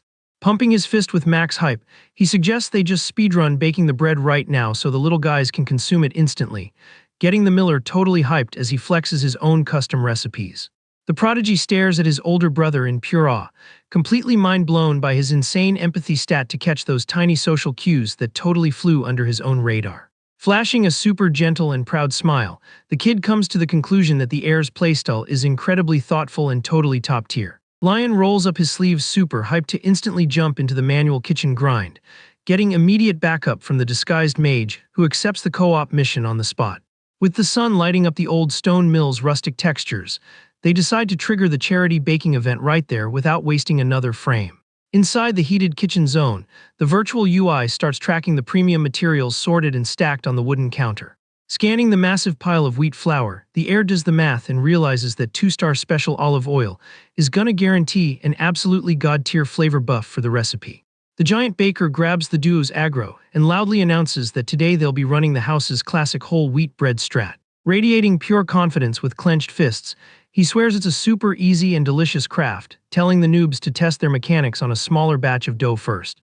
The veteran master drops the tutorial, saying to mix the flour with the exact ratios of salt, yeast, and milk, then coat it all with a generous drop of olive oil so the dough can go AFK to rest. Once the fluffy mix levels up to double its size in the bowl, the next absolute required step is to punch the living daylights out of it to clear all the trapped air inside. For the final touch, the guy tells them to sprinkle some crushed sunflower seeds and announces the base prep is now 100% clear. Checking out the little round dough balls resting on the table, the young master finds the whole sequence ridiculously easy and literally 1,000 times simpler than trying to micromanage stubborn magic. The MC speedruns his section at a bizarre pace, prompting the huge guy to ask if the other kid is still stuck on the dough-kneading QuickTime event. Dripping in sweat and embarrassingly fumbling with the sticky mess, the youngest bro stutters that he needs just a tiny bit more time to download the right mechanics. The mill owner decides to fast-forward the quest and announces he's gonna throw the older brothers and his own batches into the fire first to test the heat RNG. Yanking open the heavy iron door of the blazing hot furnace, the miller checks the dark trays to verify the results of the first cooking phase. But the vibe gets comically dark when a tray full of totally bricked, shrunken, and carbonized bread is slammed onto the counter, glowing like literal charcoal. The little blonde gets surrounded by a massive depression aura, listening to the baker explain that dough burns like that when its collision box is too compressed, but trying to boost his morale since it was just his first failed. Shifting focus to the back of the oven, the man happily notes that the older brother's batch looks like it hit the absolute perfect sweet spot. With a swift pull using the heavy glove, he yanks the scorching tray out, revealing the dedicated MC's flawlessly rendered work. A golden, almost holy light totally blinds the noob cooks as a god-tier smell of home cooking completely takes over the bakery instance. The system UI instantly pops up, confirming the insane success of crafting a one-star magic bread and boosting the kids' culinary skill tree. Absolutely shook by the flawless golden, crispy crust, the veteran baker demands to know how the noob managed to pull off that perfect RNG on his first try. Holding the glowing, fluffy masterpiece in his hands, the heir sweats bullets and quickly covers his tracks, swearing he didn't use any special mods during the kneading phase. Looking at the magic buns, the young guy thinks to himself that he really just wanted to secure a ridiculously op meal for the orphanage kids to enjoy their day with full HP. The baker happily deduces that the cute, fluffy shape broke the level cap, because it was explicitly designed with a ton of love to match the kids' taste profiles. The MC comforts his tilted brother, telling him he honestly has crazy high potential for the cooking class, while the giant guy watches the family co-op with a super proud smile. Realizing he totally misjudged the kids as just snobby rich players treating charity like a mini-game, the mill owner mentally apologizes and asks if they can solo defend the ovens for a bit. Lion hits accept instantly, not caring at all about tanking the heavy heat damage, politely waving off the guilty baker's apologies. With heavy, determined steps, the massive NPC sprints out of the lit-up mill, promising to fast travel back as soon as he clears his urgent street quest. Watching the baker's avatar fade out on the wet dirt road, the heir buffs his stressed brother's morale, swearing they can easily solo the zone without breaking a sweat. The youngest rolls up his sleeves fueled by fierce determination, promising to try hard his absolute best so he doesn't drag down the dough's quality score, pulling a fun laugh from the older guy. The MC's fast, now fully calibrated hands mold the little round spheres totally on autopilot across the clean metal counter. Time flies with the ovens running at maximum furnace capacity, while the floating baker achievement bar shoots up rapidly thanks to the hardcore grinding loop. Spam filling the trays without a single frame of rest, the sweaty duo keeps the grueling mass production running until they totally master the rustic, flavor-packed recipe. The heavy mill door blasts open with a loud bang, announcing the triumphant respawn of the baker who calls out for the young masters from the spawn point. With his face covered in white flour, the heir turns around jump-scared, confirming the frantic arrival of the stressed-out guy. However, the guy is hit with a massive plot twist when he notices the giant didn't log back in alone, dragging a massive, loud mob of local NPCs into the bakery with him. A blonde girl walks up smiling, explaining that her husband was stuck on a forge quest, so she decided to join the raid to help feed the orphanage squad. With a major struggle and a gentle smile, she drops a ridiculously heavy loot case right onto the work area's wooden floor. The clean counter is instantly flooded by a crazy amount of fresh drops, ranging from giant resource sacks to dozens of bottles of freshly farmed milk.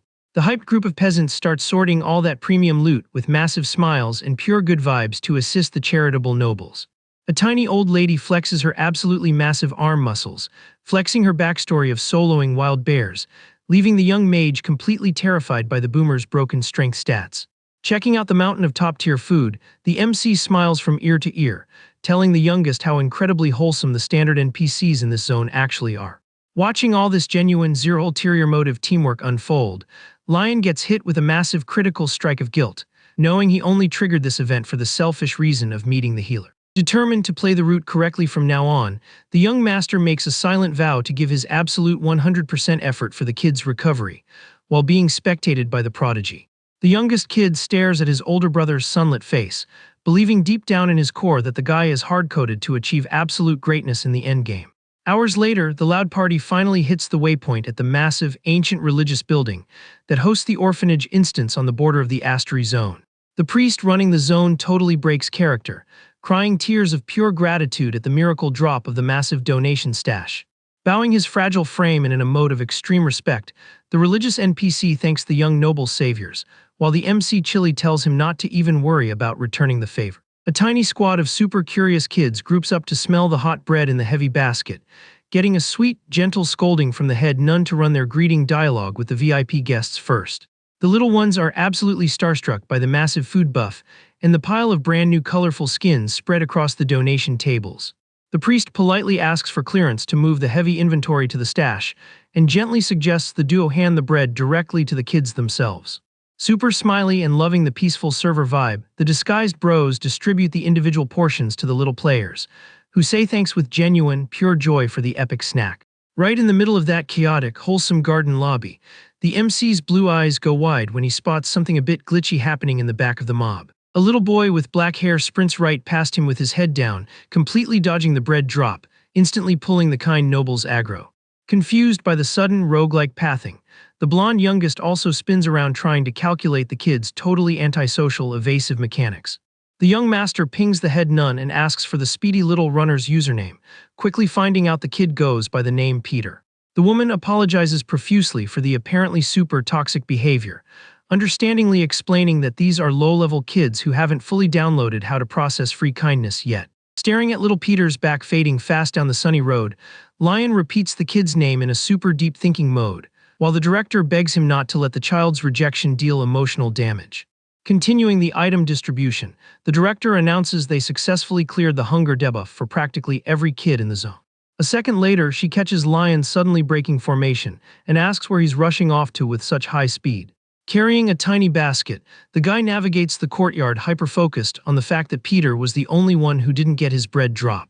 Away from the main hub's chaos, the little guy is huddled on the ground near a tree, looking completely depressed and AFK. The noble moves in, recalling the director's lore drop that the boy had his adoption quest cancelled 3 times, which is why he auto-rejects any donations. Scanning the child up close, the MC notices he looks exactly the same level as the blacksmith's kids he partied with earlier. It's super obvious the kid is severely underleveled, leaving the guy stressed about his dangerously low HP bar. Without making any aggro movements, Lion softly calls Peter's username, making the little guy flinch slightly. Sitting casually on the grass, the heir announces he saved a top-tier snack and drops the info that it's the very last portion left in the inventory. Ghosting the friendly trade offer, the kid stays totally muted and just turns his camera to the opposite side. To try and crack the ice, the young master flexes the fresh bread, hyping up how insanely soft and warm the textures are. The strat totally backfires when the kid's stomach growls super loud, completely exposing his critical hunger levels. Laughing at the awkward glitch, Lion points out that he's clearly starving, but the kid just crosses his arms and turns his avatar away again. Analyzing the stubborn block, the noble figures that if this was just a standard temper tantrum, it'd be way easier to clear with a simple joke dialogue option. Since the child would rather tank the hunger damage than accept the food, he realizes the optimal strat right now is to just pause and back off. With that, the guy calmly stands up, announcing he's gonna head inside the orphanage first, and drops a GG for the time they just spent chilling there. Out of the corner of his eye, Peter tracks the noble's model walking away across the grass. Time skips forward, and the kid ends up falling asleep, leaning against the tree trunk under the cozy shadow buff. Upon respawning, he grumbles, flaming the nobles as hypocrites who just fake a charity event for a day and never log back in to help. The kid's tilt vanishes instantly when he hears Lion's voice chilly asking if he finally finished his AFK nap. Jumping up with a massive jump scare, the boy screams demanding to know why the guy is still camping his spot, hearing that the noble just felt bad canceling his deep sleep animation. Totally stun-locked by the infinite patience, Peter just stands there staring at the carry without a clue which emote to use. Keeping his zen vibe, the heir throws out the bread trade offer again, admitting he's also starving and sending a party invite to eat together. Flipping back to defensive stance, the child turns his face away with a pout, making the noble question if he's seriously gonna click decline on the drop. Reading that the stubbornness loop isn't breaking, the MC accepts the rejected trade and pulls his hand back with a snack. Without wasting a single frame, Lion takes a massive, unhinged bite out of the roasted food right in front of the kid's face. Panicking at the cutscene, the boy screams, demanding to know what this crazy adult player is doing with his loot. Chewing like a boss, the young guy replies with absolute zero chill that tossing good food into the void would be a massive grief. Watching his snack durability drop fast, the little orphan hits full panic mode and starts stuttering uncontrollably. Completely defeated by his own empty stomach, he makes the first move and frantically claims he will eat the bread, trying to snatch whatever is left of the item. The very first bite is all it takes for the little boy's eyes to literally shine, completely mind-blown by the god-tier flavor code of the dough. A peaceful aura finally locks in, as the two of them consume their items side by side under the giant tree in the garden zone. Still super suspicious of the buff, the boy starts analyzing the bread in his hands, trying to data mine the secret behind so much juiciness. Right then, Lion hands over a completely full, untouched bread, swearing that this was the actual real item he kept in his stash to gift him. Staring at the fresh loot, Peter finds the entire interaction incredibly sus and totally out of bounds for the standard charity events he usually spectates. He calculates that there are 0 premium ingredients modded in there, It's literally just a super basic crafted baked good. Unable to pull a logical file to explain it, the child keeps trying to reverse engineer the secret code behind that unforgettable taste. The kid's brain is quickly hijacked by a massive debuff of pure pessimism, figuring this random spike of kindness is 100% scripted acting. High-damage flashbacks strike the boy as he remembers all the adult players who dumped him back at the orphanage, while faking a good karma run. Staring at the meal with a depressed emote, the heavy debuff of repeated abandonment completely zeroes out any hope of the kid trusting him. He grinds through the rest of the dough in dead silence, carrying the absolute certainty in his core that all adult accounts are massive scammers. Breaking the kid's gloomy AFK state, the MC grabs the little guy's aggro super casually. The guy explains that it's standard meta for adults to skip meals when their morale is low, but drops a commend on the kid for keeping his HP up even while tilted. Flexing maximum wholesomeness, Lion reveals he crafted that food with his own bare hands, praying to the RNG gods that it would hit the right taste profile for someone in the zone. Hearing such a raw, non-toxic confession lands a critical hit straight on Peter's locked heart, completely shattering his defensive shields. The emotional cutscene goes totally off the rails when the boy starts leaking oceans of tears while chewing, blaming the glitch on the fact that the bread is just way too op. Still buffering with some hiccups, the little orphan wipes his face and agrees that the insanely good food was the real trigger for his crying animation. Super relieved that he didn't accidentally deal emotional damage, Lion switches the dialogue tree to a much more chill vibe. Without hiding his genuine GG, the guy thanks him from the bottom of his heart for actually clicking accept on his snack trade. The disguised noble's empathetic playstyle generates a true safe zone buff that the boy had literally never unlocked before. Extending his pinky finger, Lion locks in a binding vow that he's gonna craft an even more broken batch and deliver it exclusively to him on the next server visit. Shook by the offer of a recurring daily quest, Peter hesitates, but quickly hears the guy swear on his account that he never cancels a promised questline. Lion's transparency is so flawlessly pure that the little guy literally sees a glowing aura rendering around his new teammate's avatar. Completely charmed by the weird adult's wholesome energy, the little orphan just sits in silence, fully downloading the good vibes of that sequence. Locking their tiny fingers together with an iron grip, the kid seals the pact, announcing he plans to vacuum up 2 whole breads on their next co-op run. The young master thinks that quota is way too low, and jokes that he'll need to forge a massive inventory just to keep up with the short king's bottomless hunger stats. Spectating the co-op interaction from a distance, the orphanage director covers her face, completely emotionally destroyed by what she just witnessed on screen. Seeing the wholesome head pat restore the lost happiness to Peter's model, the nun ugly cries, remembering how his avatar used to be permanently stuck in an empty AFK state. The woman reviews her own gameplay, realizing that if she had just spammed real empathy with that kind of practical meta, the kids would have greenlit her trust meter ages ago. With her heart totally buffed, the director just watches the duo stroll through the courtyard, praying the server gods drop infinite blessings on that sweet guy's account. As the server clock hits late afternoon, Lion and Lixel drop a friendly GG to the kids and the admins while the sun logs out over the temple's horizon. Right before they cross the exit barrier, the director sprints over in a panic, politely asking if they could stall their logout for just one more second. Wanting to send a tip for their volunteer carry, the lady explains she pinged a high-ranking religious NPC, and he actually accepted the invite to come cast a prayer buff on the kids. Visibly hyped, she suggests the duo also stay to receive an official server blessing before they dip, completely jump-scaring Lion out of his mind. Stepping up like a gentleman, Lixel clicks accept on the invite, claiming it'd be a massive disrespect to dodge the event, while the older brother internally screams in pure hype over his insane luck.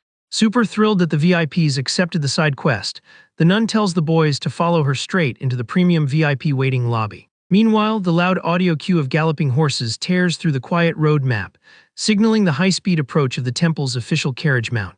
Sitting inside the moving vehicle, a man methodically adjusts his glasses, confirming that his final waypoint is just a few seconds away. Back in the church's ultra-premium lobby, the noble duo waits in standby mode on the plush leather couch. But Lixel suddenly suggests they cancel the matchmaking with the holy NPC, arguing that a temple dev could be a massive threat, making Lion instantly click agree. Popping off the seat, the heir fakes a sudden notification that an ultra-high-priority daily task is waiting for him back at the home base. Caught off guard by the random speedrun exit, the youngest hears his older brother frantically excuse himself saying he needs to grind his cooking skill, and watches him completely vanish from the zone. Left solo in the massive lobby, Lixel calculates that the heir's disconnect was actually the perfect setup for his own stealth medical scan quest. 100% convinced his brother needs holy magic to clear his debuffs, the kid waits on high alert to read the clergy's true aggro. An NPC radiating an absolutely broken holy aura introduces himself as Licht, the literal high priest, completely jump-scaring the young mage. Chilling elegantly on the couch, Licht drops that he read the logs from the director about their request to stay as invisible sponsors. Lixel scans the guy, shocked that his avatar looks so young, doing the math that logging out of his internal prayer zone proves this dude is definitely not a standard NPC. Resting his teacup on the table, the priest sends a massive thank you on behalf of the entire temple guild for the insane carry they provided. The holy man takes a sip of his hot buff drink and points out that the player who really dumped his whole soul into the run was the older brother. Locking eyes with the MC's brother, he bluntly asks if that guy was the one who logged out early because his HP dropped. Lixel grips his own hands tight and confesses that the heir has been dealing with an incredibly trash max health cap since the tutorial phase, suffering from a critical permanent debuff. Skipping the filler, the youngest admits he didn't run the zone just out of pure good karma, but actually plotted the whole run just to drag his brother into the healer's aggro range. Licht tells the young mage to drop his tension, genuinely regretting that such a top-tier righteous player is tanking such massive physical damage. The vibe in the massive VIP room flips when the priest reveals he also had to stealth out of his base to dodge the surveillance of his own temple. Flashing an incredibly cryptic and confident emote, the religious guy leaves the prodigy mage totally confused, completely failing to read the NPC's true code. Lion listens on high alert while the guy sets a hard timer of exactly 3 days, starting from that exact server tick. Standing up from the couch with a boss-level aura, the high priest demands the youngest log back into the zone with his brother at this exact scheduled timestamp. The server time flies by, and a scream of pure unfiltered panic echoes through the Astri estate, totally shattering the morning's chill vibe. Lixel spots his older brother slumped on the couch looking like a literal zombie mob and starts flaming him, demanding to know why he's pulling an all-nighter with his garbage HP stats. Staring at his own busted reflection in the mirror, the heir hears the youngest remind him that the priest is finally gonna run his medical scan today. Chilling comfortably, the youngest explains that the holy NPC only agreed to run the healing patch because he owed them a massive favor point from the bread quest. The MC goes into a full internal meltdown, knowing his stats are only slightly nerfed because the mana shock debuff expired, meaning he doesn't actually have any real corrupted code. Flashing back to all the hardcore manual labor grinding he's been doing, he is fully aware that his base stamina bar has actually leveled up significantly. Even knowing the absolute truth, the young guy figures that scoring a free god-tier divine buff isn't a trash deal at all, and clicks accept on the event. Checking the quest logs, the heir just drops a chill okay when the youngest reminds him the raid is scheduled for exactly 3 days from now. The countdown hits 0, and the duo sneaks back into the temple zone using max stealth during the freezing late-night cycle. Lion spots a glowing premium flask chilling on the desk, instantly identifying it as a top-tier holy water drop. Reading the system tooltips on the ultra-rare item crafted by a high priest, he's totally mind-blown by the insanely high-level crafting skill of such a young-looking dude. Walking across the luxury lobby, the youngest pings his brother as the religious NPC approaches politely to welcome the 2 VIP noble players. Oozing charisma, Licht gives a slight bow and drops a divine grace be with you voice line, claiming it's an absolute honor to party up with such righteous players. With a smooth hand emote, the guy suggests everyone take a seat to run some chill dialogue before initiating the medical sequence. Sitting with perfect posture, the heir announces he has a massive question mark over his head, getting instant clearance from the priest to drop the query. Going straight for the throat, the MC asks if there's some secret lore reason this healing event had to be scheduled in the dead of night like a stealth mission. The priest calmly leaks that he recently triggered a cutscene in his sleep where the 2 brothers spawned in, leaving the youngest completely hooked by the data mine. Framed by a massive glowing golden magic circle, Licht explains that clerics with broken holy stats usually receive critical server spoilers through prophetic dreams. Hyped by the mystic leak, the young mage politely asks for the exact patch notes on what went down in that nighttime vision. The religious guy smoothly narrates that he spectated a bunch of low-level kids AFK sleeping in a flower zone, with the noble duo guarding them, though their skins looked slightly modded. Holding the holy water flask, he swears the cinematic was so incredibly wholesome that he got a massive urge to run a real-life meetup just to verify the vibe check. Lixel stares at his teacup, calculating the heavy lore implications of accidentally spawning in the divine teaser trailer of such a high-ranking clergy boss. Scanning the duo's behavior with a totally cracked perception stat, the priest instantly detects that the youngest is a super low-age mage with an elite-tier vocabulary. Catching the kid's dense magic aura, the guy deduces they belong to the Asura clan, highly suspecting that the sick debuff excuse is just a sweaty political bait. Wanting to speedrun the truth and clear the fog of war, Licht suggests they trigger the older brother's healing sequence immediately. To avoid breaking the delicate spell's channeling focus, the magic prodigy agrees to wait on standby outside the room's boundary. The second the heavy door locks the instance, the religious NPC announces he's initializing the healing ritual on the young master's avatar. The priest's hand slowly rises as it starts glowing with a blindingly intense, purifying, and incredibly holy energy. A massive AoE burst of green magic light completely wraps around the heir's hitbox, funneling the absolute max output of the blessing straight into his code. Canceling the cast animation abruptly, the healer drops in a mode of pure error 404, totally unable to process what just glitched out in front of him. Lion is still just sitting there in the chair with the most casual idle animation ever, making the guy question why his flawless buff didn't trigger a single visual effect. Thinking he totally fumbled the input command like a noob, the religious guy spams a second, even more overpowered wave of divine energy straight at the patient. The holy magic slams into the MC with a direct hit, but it literally just slides off and despawns into thin air as if there were absolutely zero corrupted files to patch.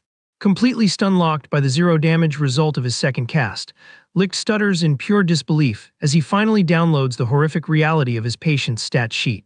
Still coated in the leftover particles of the divine light, the MC flashes a chill smile and lies straight to his face, claiming his HP bar feels incredibly refreshed.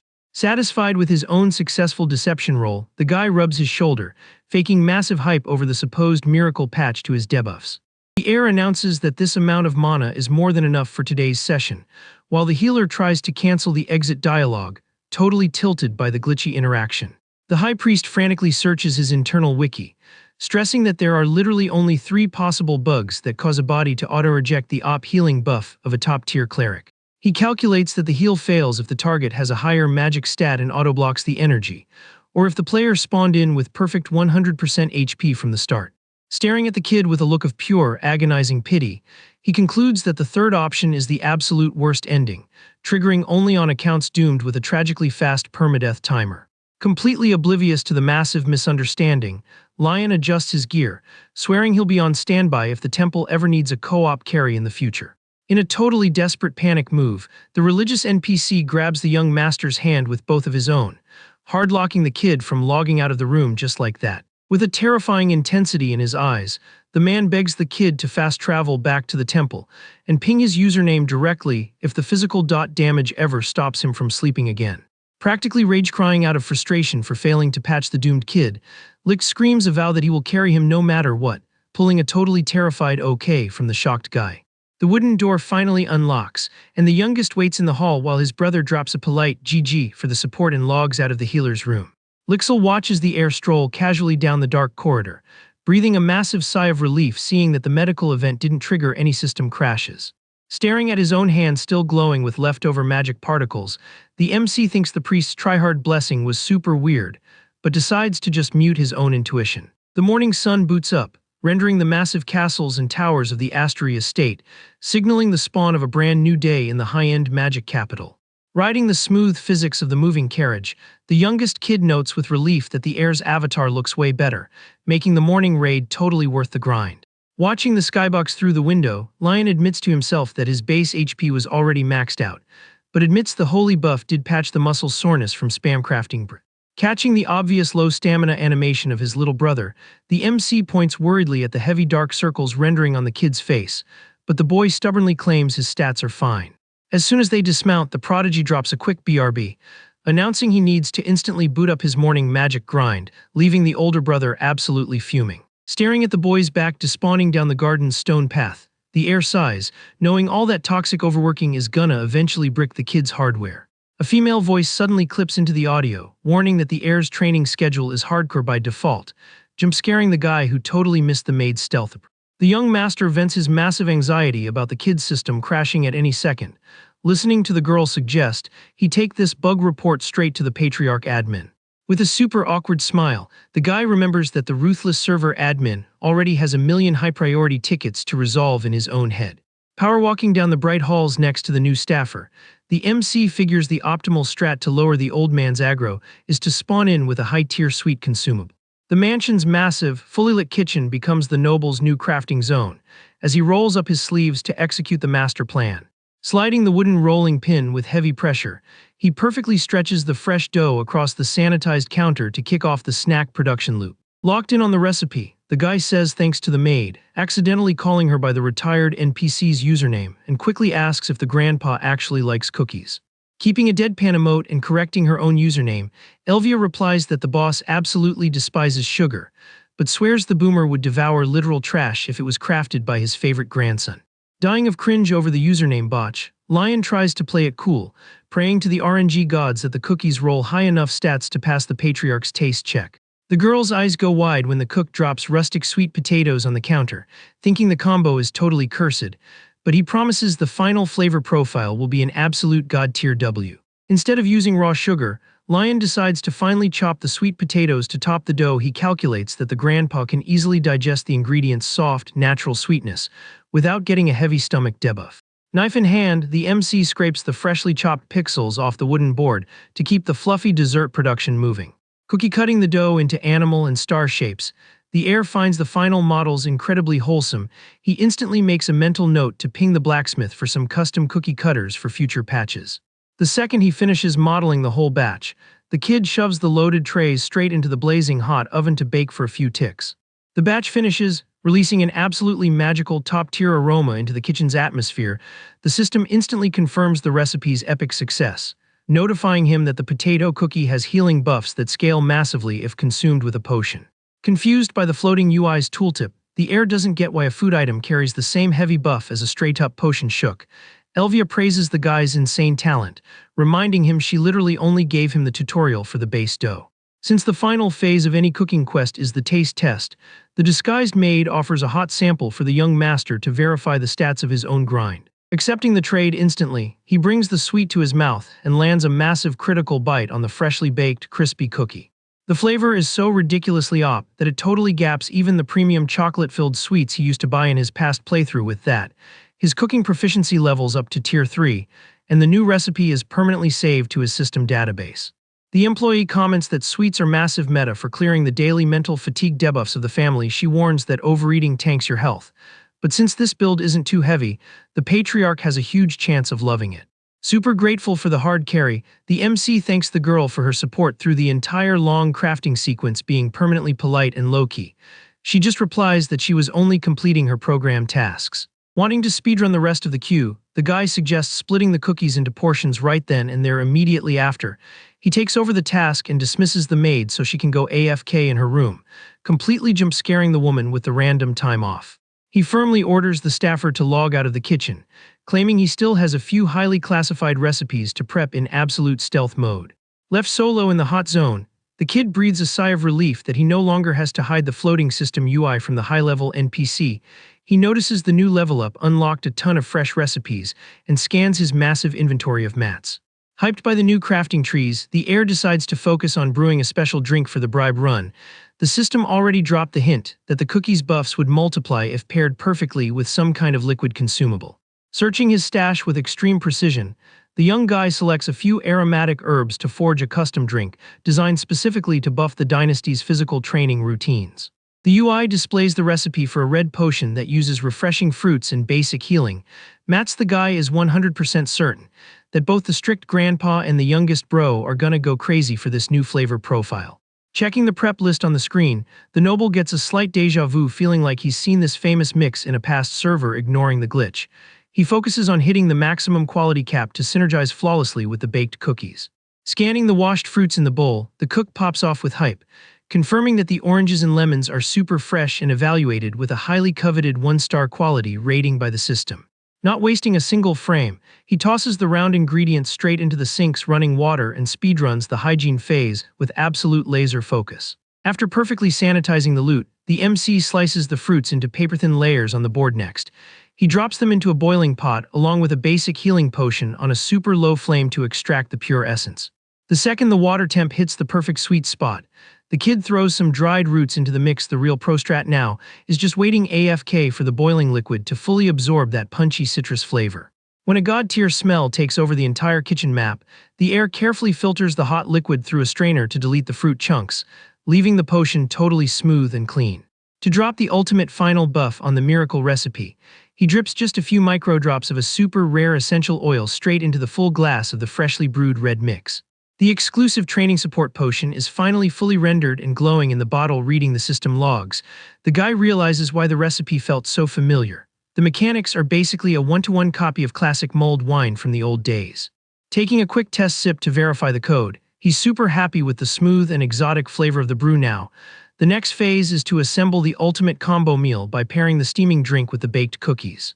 The shiny tray radiates an intense magic aura the second the two items are slotted together. The UI tags the creation as a special combo set capable of slashing fatigue and purging any physical damage from the family. A spam of notifications pops up announcing the kid unlocked a brand new achievement for crafting a combo meal, dropping thousands of reward coins for his big brain creativity. Flexing with crossed arms, he figures this will definitely be enough to clear the quest.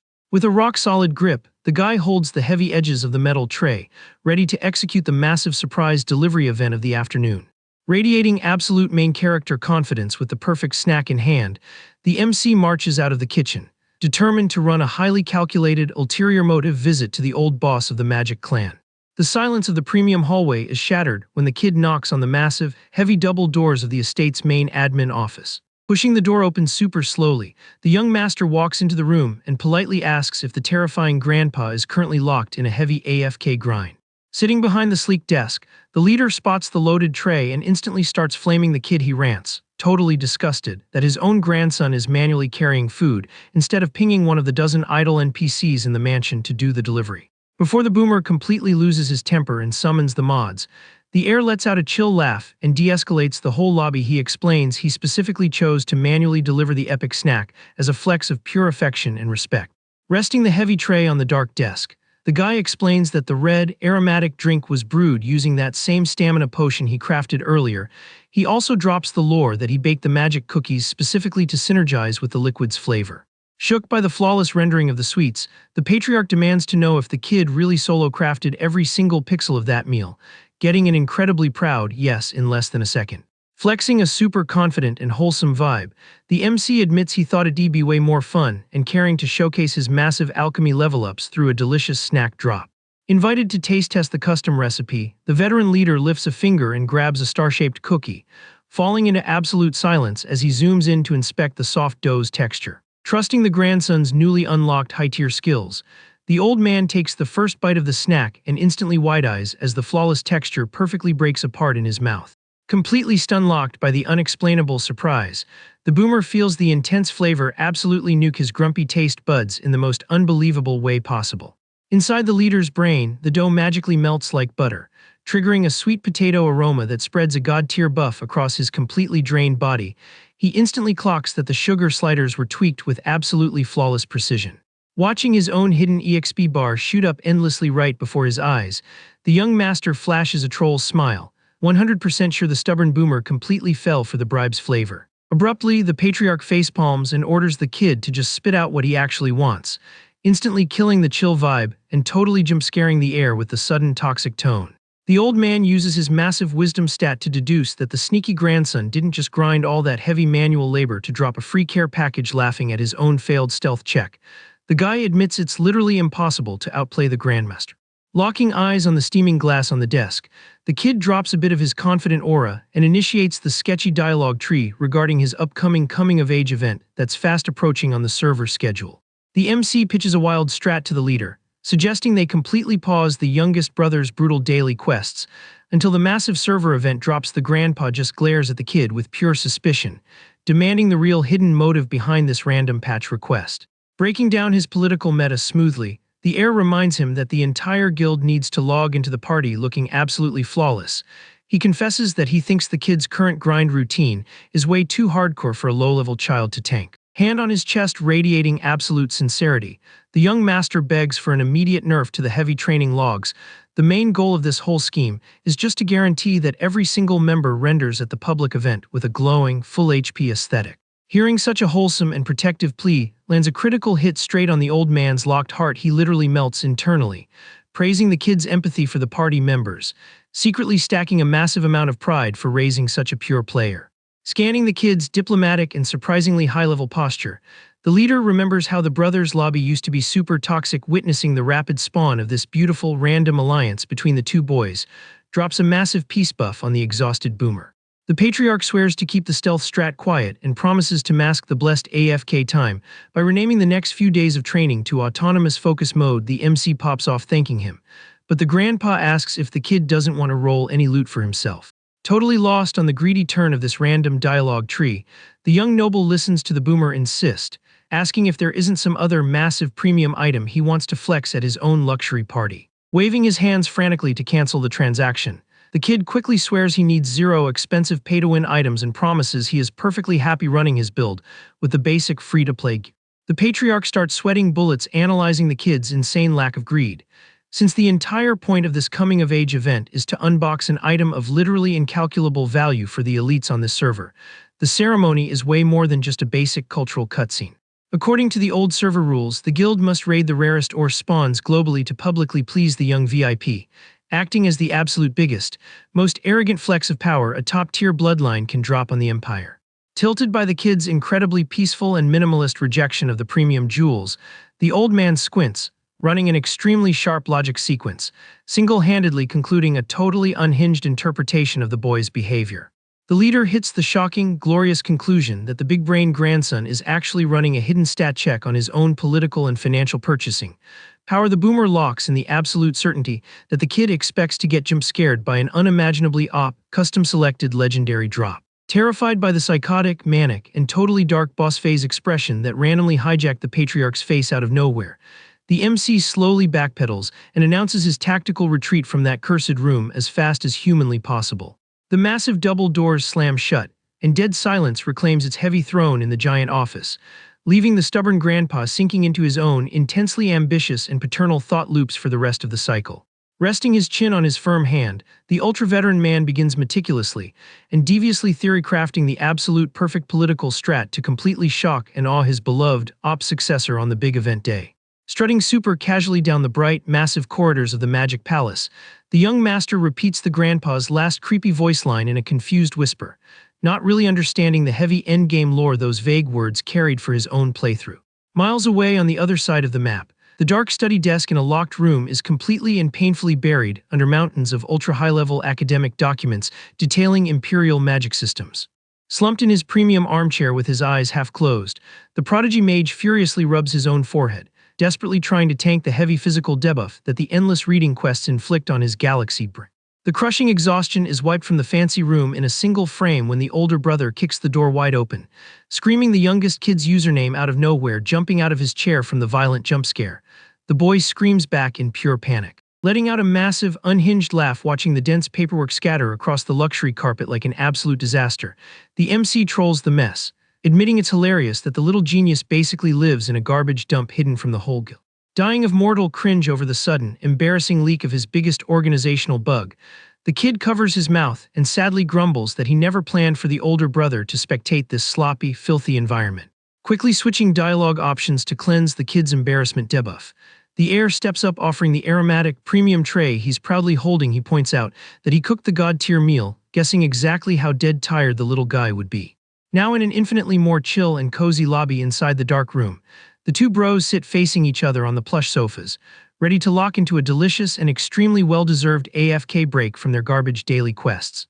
Completely defeated by the incredible rustic aroma coming off the secret homemade recipe, the noob mage takes a solid bite of the piping hot sweet, feeling the flawless texture literally melt his dry palate after an afternoon of spam reading magic texts.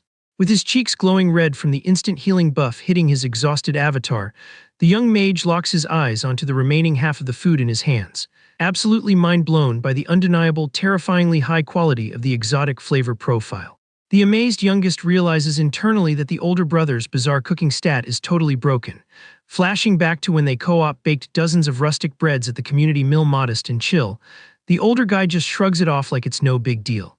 To instantly and massively buff the stressed prodigy's mood, Lion clicks on the forbidden, high-complexity topic of the infinite daily quests. Forced by the crazy patriarch, he drops the bomb that the kid now has official admin clearance to go completely AFK and flexing an absurdly empathetic and cozy aura that warms the broken family's core, The MC announces he had a super serious dialogue sequence.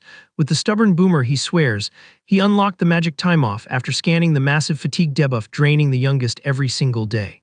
Deeply moved to his very core by such genuine, brotherly tanking from the future heir, the boy thanks him for the epic support by opening his humble heart. However, looking at the floor, he confesses that the horrific exhaustion was actually never caused by the heavy guild leader's study logs.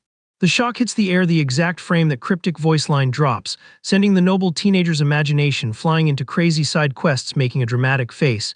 He points an accusing finger, guessing the brother was staying up late writing love letters, a theory that gets instantly debunked. Resetting the chat in the room, the youngest clarifies that all his stress is 100% tied to the upcoming coming-of-age server event. The MC's brain finally downloads the data, and he realizes the kid is talking about the Bloodline's famous traditional ritual. This Astri Guild event features a dungeon run in the library labyrinth, which auto-paths the player straight to the exact magic spell they desperately need at that moment. If you try to brute force the pathing, the zone turns into an infinite maze, but anyone who follows the navmesh reaches the end and loots a special drop. Finding his brother's anxiety super wholesome, Lion figures the kid is terrified the zone will be lethal for him since he has 0 mana, and tries to buff his morale, saying it's literally just a cutscene. Facepalming with maximum stress, the prodigy mage denies it and confesses that the real final boss of this whole situation is the cosmetic skins. Totally confused by this random plot twist, the older brother asks what could possibly be bugged with the event gear. Lixel asks if the heir has actually checked the preview of the skin the old patriarch specifically selected for him to equip on event day. Slamming a screenshot down hard on the desk, the kid reveals the extravagant outfit, making the MC's eyes pop out in pure horror. The JPEG displays a skin with ridiculously loud clown-tier colors, proving the boomer grandpa has absolute zero drip and completely ruined the ceremony's aesthetics.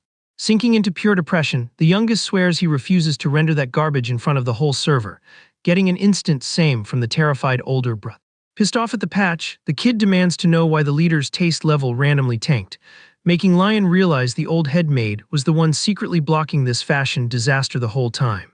Super grateful for the witch's hidden carries, the young master strikes a confident pose and plots to have all guild members equip matching skins for the public event to dodge the tragedy entirely. Skipping to the next day, the heir fast travels to the village and gets mobbed by the highly energetic kids of the blacksmith's family. To the absolute hype of the little ones, he hands over the loot bag of magic cookies he crafted, mentioning he missed his little squad. Vacuuming up the god-tier sweets with literal tears in their eyes, the kids listen as the noble asks their mom for a massive favor. The woman asks what the quest is, and the guy name-drops the highly skilled tailor who ran the volunteer side quest at the orphanage recently. Skipping the filler, the MC asks to get a formal intro to this NPC, leaving the lady a bit shook by the random high-level interest. The young master perfectly remembers spectating that guy transmog literal scrap fabrics into flawless outfits, and adjusting the hitboxes on the fly for the kids like absolute magic. Catching the woman's hesitation, he asks if there's some kind of negative rep tied to the crafter, but she confirms she can definitely link them up. Pushing the dialogue tree a bit, the heir asks if there's any hardlock preventing the meetup, hearing that he'll understand the lore the second he spawns at the coordinates. Following the nav points, the kid arrives at a super decayed wooden storefront tucked away in an ultra-sketchy isolated alley. Staring at the completely busted sign reading Andri, he tries to process if this trash-tier zone is actually the sewing master's main hub. Hand hovering over the rusted doorknob, the MC hesitates for a second, whispering to himself, wondering if his GPS totally glitched out. The interior is pitch black and literally falling apart, making the guy question why a player with such OP crafting stats would maintain a base with such garbage aesthetics. The second he triggers his arrival voice line, a mysterious NPC steps out of the shadows to run the polite greeting dialogue. The moment the tailor registers that a real player actually walked in, his avatar lights up with an unhinged, screaming level of hype. Scanning the guy up close, Andri instantly tags him as the orphanage volunteer, even though he's confused by the modded hair and eye colors. Instantly canceling his magic disguise buff, Lion reveals his true player tag as the Astri family grandson, apologizing for stealthing their previous co-op run. Totally understanding the meta, the artisan nods in relief, claiming an elite noble like him definitely has solid reasons for running an incognito build. Resetting the chat, the shop owner asks what triggered the noble's visit, hearing that the kid is actively seeking an endgame tailor. The artisan gets a jump scare and nervously points out that a guild with such massive pay-to-win resources has zero reason to farm his low-tier services. Playing the good host, he invites the young master to path toward the back room so they can run the dialogue in a more premium zone. Walking through the studio, the heir is mind-blown spotting the trophy for the server's most prestigious award, while the guy apologizes for the messy lobby. Telling the guy to chill on the ripped sofas, the tailor brews some tea, and the kid drops the info that he brought some sweet consumables for the chat. Pouring the hot buff into the fine cup, the host apologizes again for the scuffed base, getting an instant chill pill from the noble. Handing over the decorated plate, the MC reveals he manually crafted the bare cookies and hopes the flavor stats are good. Holding the cute sweet in his hands, the man happily accepts the trade, having perfectly saved the data of that god-tier bread flavor from the orphanage. Without wasting another frame, he takes a bite, insanely curious about the code running behind this homemade snack. The crispy dough's texture flawlessly dissolves on the tailor's tongue in a microsecond, delivering an absolutely divine taste profile. Completely mesmerized by the sugar rush, the man feels like the flavor literally radiates the pure aura of an innocent countryside NPC. Tripping in his own culinary VR, the tailor feels like he's playing through a visual novel, where a prince falls head over heels for a humble peasant. The taste speedruns through his heart like a first love cutscene, making the artisan mumble emotionally that the word delicious is a massive understatement for this patch. Screaming at the top of his lungs with his eyes burning with intense passion, Andrew declares that this rustic recipe is the purest form of high art. Casually sipping his tea on the sofa, Lion internally pops off over the recipe's W, knowing his hidden mechanics are completely unreadable to other players. The porcelain plate's inventory hits 0 in just a few minutes, proving the flawless quality of the snack drop. Wiping a tear from the corner of his eye, the artisan thanks him for the VIP treatment, while the kid runs a quick vibe check to see if he's okay. Caught in the feels, Andrew swears that food just flooded his brain with an infinite stamina bar of inspiration. Cashing in a favor for the generous meal, the heir warns that the guy must now answer his queries with 0 cap, getting an instant yes from him. Getting straight to the business transaction, the MC states the master obviously must want to craft the skins for him. The tailor proudly confirms his drawing and embroidery stats easily outscale any other player on the server, but pauses his dialogue with a painful emote. He drops a warning on the noble that if the other elites data mine who actually crafted the gear, the young master will become a massive walking meme at social events. Looking at the floor, the guy leaks that he tanks massive debuffs in the market because he's an illegitimate spawn of a high-class guild, finally making the kid understand the root of the bug. Since the elite whales consider it an absolute disgrace to equip gear crafted by a bastard, toxic rumors totally bricked his business and scared all his clients away permanently. Worried about the heir's public rep, the artisan advises him to spoof the gear's author tag, but Lion raises a hand demanding to inspect the display skins first. The tailor regrets having already trashed all his premium noble skins, leaving only the low-level peasant gear, but the kid swears he just wants to analyze his raw base stats. Out of excuses, Andrew walks over to the dark wardrobe in the corner and swings open the wooden doors. Lion's eyes glow with pure shock when he spots the flawless meshes the master normally sells to the broke local NPCs. The system's notifications spam non-stop, flagging that all those basic skins actually hold a highly coveted 2-star rarity rating. Totally stun-locked in front of those absurd masterpieces, the kid internally pops off for finding the ultimate carry for his ceremony hiding in this sketchy alleyway. The UI details that the evaluation score would be infinitely higher if these flawless meshes were crafted using premium luxury textures. Hit with this big-brain discovery, the heir wonders what kind of absolutely broken level this guy would hit using high-tier elite materials. With an incredibly serious and locked-in facial expression, the MC summons the tailor and demands to equip skins bearing his specific watermark at the coming-of-age event. The guy goes into panic mode fearing the kid will get flamed, but Lion promises to mute all the haters and asks if he accepts the quest. Holding 3 fingers in the air, the young master sets the hardlock requirement. He needs 3 flawless skins fully rendered by the day of the massive family event. Staring down the noble's dead serious aura, the sewing master receives the final stat check on his capacity to tank this ridiculous pressure. Turning his back with a boss-level posture, the guy swears he'll tank all the aggro if the raid wipes and demands to see the artisan's ambition. Andrew's heart rate spikes with the god-tier possibility of finally just focusing on rendering beautiful meshes without stressing over the toxic elite's garbage opinions. With his eyes burning with fiery passion for his own class, the tailor tells the young master to drop the command, earning a GG for his brave dialogue choice. Totally hyped and highly motivated for the massive raid, the guy yanks out his notepad, demanding the exact specs and hitbox requirements for the craft. Lion starts dictating that the skins need to be elegant and unified for the whole squad, keeping individual traits without looking like an outdated or noob-tier asset. Horrified by the sheer scale of the order, the artisan stutters, asking if the feared and ruthless patriarch is actually gonna equip something he crafted. Flexing a heavily sarcastic posture, the heir reminds him that the nobility's trash opinion of the tailor literally deals 0 damage to his guild's stats. The reality check instantly hits the tailor when he realizes that absolutely no player on the server would have the guts to critique the skins equipped by the Asura clan. The MC nods, officially locking in the contract, while the guy rushes back to his desk ready to initiate the biggest meta shift of his entire career. Swearing to give his absolute max effort to craft the meshes, the tailor grips his pen with insane determination as he gets summoned by the young master. Adjusting his docks on the desk, the artisan asks if the guy has a specific texture pack in mind. Lion admits he's a noob at this mechanic and reveals he actually brought a special mat for the quest. The sewing master slams his hands on the wood in complete shock, instantly recognizing the legendary fabric catalog passed down through generations by the noble guild. Extremely emotional, Andrew mumbles that he could log out happy just having the chance to spectate that item and asks for clearance to open it. The MC chilly clicks approve and tells him to go crazy. With extreme care and respect for the ultra-rare drop in his hands, the pages of the ancient, high-value magic book are finally flipped open on the studio's workbench. The artisan enters a state of pure trance, scrolling through the glowing materials unable to believe what his graphics card is actually rendering. He stares amazed at the highest-tier textures known across the server, like the famous elf hair thread woven only by a few elite players in the forest zone. His hype peaks seeing the fairy breath meticulously modded by mages, thinking it's absolute madness that those immortal dev items actually exist in the live build. Right then, the heir asks if the guy found any loot he liked in that massive pool of options. The tailor replies, sweating bullets, that his biggest bug is finding literally nothing in there that he doesn't like. The scrolling randomly pauses when the tailor locks all his aggro onto one highly specific page, instantly triggering the heir's curiosity.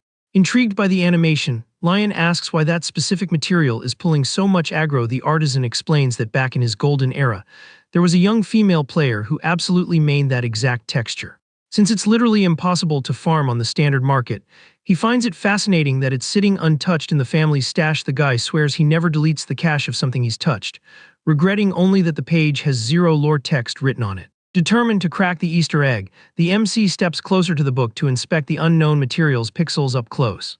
The system UI instantly pops up, dropping the lore that the protection buff is called Unconditional Love of the Archmage. Reading the defense stats, the kid wonders if the boomer patriarch manually crafted that back in the day. Connecting the lore dots at lightning speed, he links the artisan's story about the young female client with the item description explicitly pointing to the magic family's grand wizard.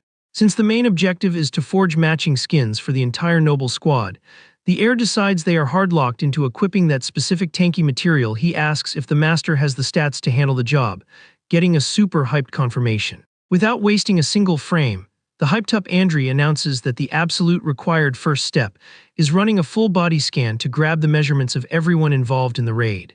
Back in the massive halls of the mansion, Lixel pings his older brother, asking if the tailor questlane got cleared. The firstborn replies that he just hit a slight lag spike while farming the required crafting mats. The youngest doesn't really compute the supply excuse right then. The MC detects a ridiculously loud, totally unscripted audio cue coming from right outside the palace. A deep voice screaming to haul the loot inside leaves the young master and the artisan completely stunned by the massive, random spawn of activity flooding the green yard. Spectating the chaos, they enter a state of full panic as they watch a convoy of carriages dumping a ridiculous mountain of premium gear and luxury sewing machines straight onto the estate. Holding his flawless, top-tier posture, Lixel casually mentions he read the logs about his brother's interest in a specific tailor. He drops the fact that for the heir's most critical event, this tier of financial support is literally the bare minimum met. Flexing absolute class and overwhelming whale-tier purchasing power, the prodigy mage swears that all this financial backing is just standard, everyday routine for the Asura guild. Totally mind-blown by the pay-to-win flex, Andrew praises the youngest kid's dedicated prep phase. The MC tries to nerf the situation, suggesting the artisan probably prefers using his own legacy tools, but the kid brutally shuts that dialogue option down on the spot. Ignoring the sewing master's humble tech tree, Lixel issues the direct, uncancelable admin command for the NPCs to swap absolutely everything for the new luxury hardware. The master tailor's humble act gets instantly deleted the second he checks the item specs, begging out loud. He demands they swap all his garbage tools for the new premium drops immediately. A short AFK later, the artisan locks in on the job, Grabbing the youngest kid's measurements with extreme precision and caution, the magic kid says GG for the professional's patience during the long, annoying scanning sequence. Massively buffed by the luxury workspace conditions, Andri swears on his life he'll execute his absolute max output to drop a literal masterpiece for the event. The young master just laughs and tells the guy to chill his pace. Flexing a highly calculated posture, the MC announces he still has one final microtransaction favor to ask before they end today's co-op session. The duo's brains totally short-circuit when the heir begs to get a tutorial on sewing mechanics during his downtime. The tailor stutters in pure panic, claiming he'd never dare teach such a manual, low-tier grind to an ultra-VIP noble of the server. Shaking his hands in stress, the guy rejects the quest, warning that noobs constantly take piercing damage to their fingers and that critical fails with the high-speed machines are super common. Lion calms the master, swearing his HP will be totally fine. The kid explains he isn't aiming to craft any endgame gear right off the bat. He just wants to test the basic mechanics of the manual class still sketched out by the bold move. The artisan questions the real hidden objective behind the kid's random Going full transparency mode, the heir praises the guy's insane passion and top-tier stats. He confesses it'd be a massive L not to know how to properly rate the hardcore grind put into the party skins, realizing he needs to master the basics first to review it fairly. Completely defeated and emotionally moved by the young noble's ridiculous empathy stat, the tailor gets teary-eyed. The MC adds that every single applied technique and measured pattern carries the true soul of the player who crafted the mesh. Drowning in pure motivation and respect, Master Andri swears on his own save file that he won't hide a single class secret and will leak his entire skill tree to the dedicated kid. To optimize their timer, the man asks for clearance to finish the youngest kid's body scan in the center of the room. First, he tells the firstborn to go ahead and freely inspect the new hardware while he waits for the progress bar to fill. The chill late afternoon bathes the Asura mansion's luxury architecture in an orange filter, signaling the peaceful server transition into the continuous night grind cycle. Pacing around the improvised studio, the young master stops in front of a dummy equipped with ancient, rustic skins and admits that talent is absolutely cracked no matter how many times he zooms in to inspect the wireframe. The system window instantly verifies that the cotton pants have an absolute trash-tier quality rating. He's fascinated, trying to reverse engineer how the tailor manages to forge such op gear using the most garbage fabrics available in the global market. Throwing a loose vest over his curious shoulders, the heir inspects the stitch pixels on the rough edges and decides this is the absolute perfect frame to launch his first attempt at the skill. Gripping the ripped fabric tight in his hands, the kid feels it's basically cheating to use the room's high-tech machines. Without grinding the most primitive base mechanics first, he figures the true meta is to master the basics by doing everything manually via brute force. Triggering a super important and highly convenient flashback, the MC gets hyped as he opens the magic box of the artisan repair kit he secretly looted from the black market. A focused, glowing light radiates from the dark case. As the young master preps to initiate his minigame test, he decides there is literally zero better timing to debut the mystic tools than this exact second of pure inspiration. The second he equips one of the thin needles from the box, the tiny metal asset flashes and instantly morphs, leaving the kid totally mind-blown by the unscripted material swap right at his fingertips. With his aggro entirely locked on the weird tool, he notices the object only reskins itself to look brand new when a player's hitbox connects with it. The guy finds it fascinating to discover that the long thread auto-equips into the needle without any manual input. Chilling comfortably near the massive wooden bookshelf, the heir fixes his elegant posture and takes his very first definitive step into the highly complex crafting tree of sewing. Bathed in the warm, cozy lighting hitting the thin window, he completely locks in on the rhythmic animation of his own hands piercing the dark, heavy cloth. A wave of pure shock overwrites the noble's brain when he realizes that the repetitive manual QuickTime event is actually genuinely relaxing to grind. The kid admits internally that he fully expected to take mental damage and tilt trying to micromanage such tiny, annoying hitboxes, but the flow state naturally boosts his stitching speed, giving him an incredibly therapeutic buff. The ultimate miracle triggers on the fabric when glowing guidelines spawn in the air, creating a nav mesh showing exactly where the needle needs to pass through the cloth. He quickly deduces this ridiculous aim assist is the magic tool's hidden passive skill carrying him. Wrapping up the continuous combo with a fast, precision snip from the scissors, the system's tech UI logs 80% perfection and drops EXP for the crafted piece. Lion pops off celebrating the new skill he unlocked so easily. Hoisting his newest spawn into the air to review the stats, the young master inspects the patched edges and rates the initial finish quality as highly acceptable for a level 1 noob. The noble worker's extreme focus gets interrupted by the stealthy audio cue of familiar footsteps fast approaching right behind his plush, leather gaming chair. The veteran tailor spams apologies for not running a formal entry dialogue, but gets instantly stun-locked when his eyes lock onto the top-tier work the noob managed to solo produce in the dark. Inspecting the fresh stitch lines up close with his cracked eagle-eye perception, the master notes that the pathing is still slightly glitched in a few spots, but ranks the overall run as an absolute massive W for a first attempt. Screaming like an absolute madman in the middle of the premium room, the artisan totally geeks out, claiming the noob's raw talent just triggered a massive lore realization for him. Surrounded by intense, blazing flames of pure passion, he screams that hand sewing is the core pillar of formal wear, blaming his old grind with the low-tier peasants for making him forget his high-class noble roots. The guy starts tripping in his own imagination, drafting elegant wireframe changes in his head, and mumbling to himself about optimizing the best body angles spectating the madness up close. The heir realizes the master has fully disconnected into his own creative sandbox. Exploiting the crazy tailor's euphoria buff, the youngest kid grabs his brother's aggro from the doorway, suggesting they fast travel back to the mansion's main hub ASAP. The MC instantly clicks agree, equipping his coat, while Lixel drops the stressed reminder that they have that infamous high-priority dinner quest scheduled with the terrifying guild leader. The family's boys are already queued up in the main dining hall. Sitting at his heavy darkwood desk, the old leader sighs, accepting the summons, realizing the AFK break is hard-locked into his tight schedule. The dead silence of the giant palace is broken only by the dragging audio of the veteran walking under the massive chandeliers, alongside his NPC. The suited assistant cautiously points out that a raid of this tier with all three of them in the same lobby is super rare. The patriarch claps back calmly, explaining that mandatory co-op pauses become extremely necessary every now and then. With the massive debuff of leadership crushing his shoulders, the grandpa swears he doesn't stay locked in his office grinding paperwork, because it's a fun minigame. He claims he tanks all this brutal sacrifice as the only viable strat to firewall his grandsons. Trying to justify the boss's insane stress levels, the butler points out that micromanaging the Emperor's quest steals a ton of natural playtime. Pissed off at the elites, the boomer flames the politicians who are still exploiting him 50 years after the deadly server.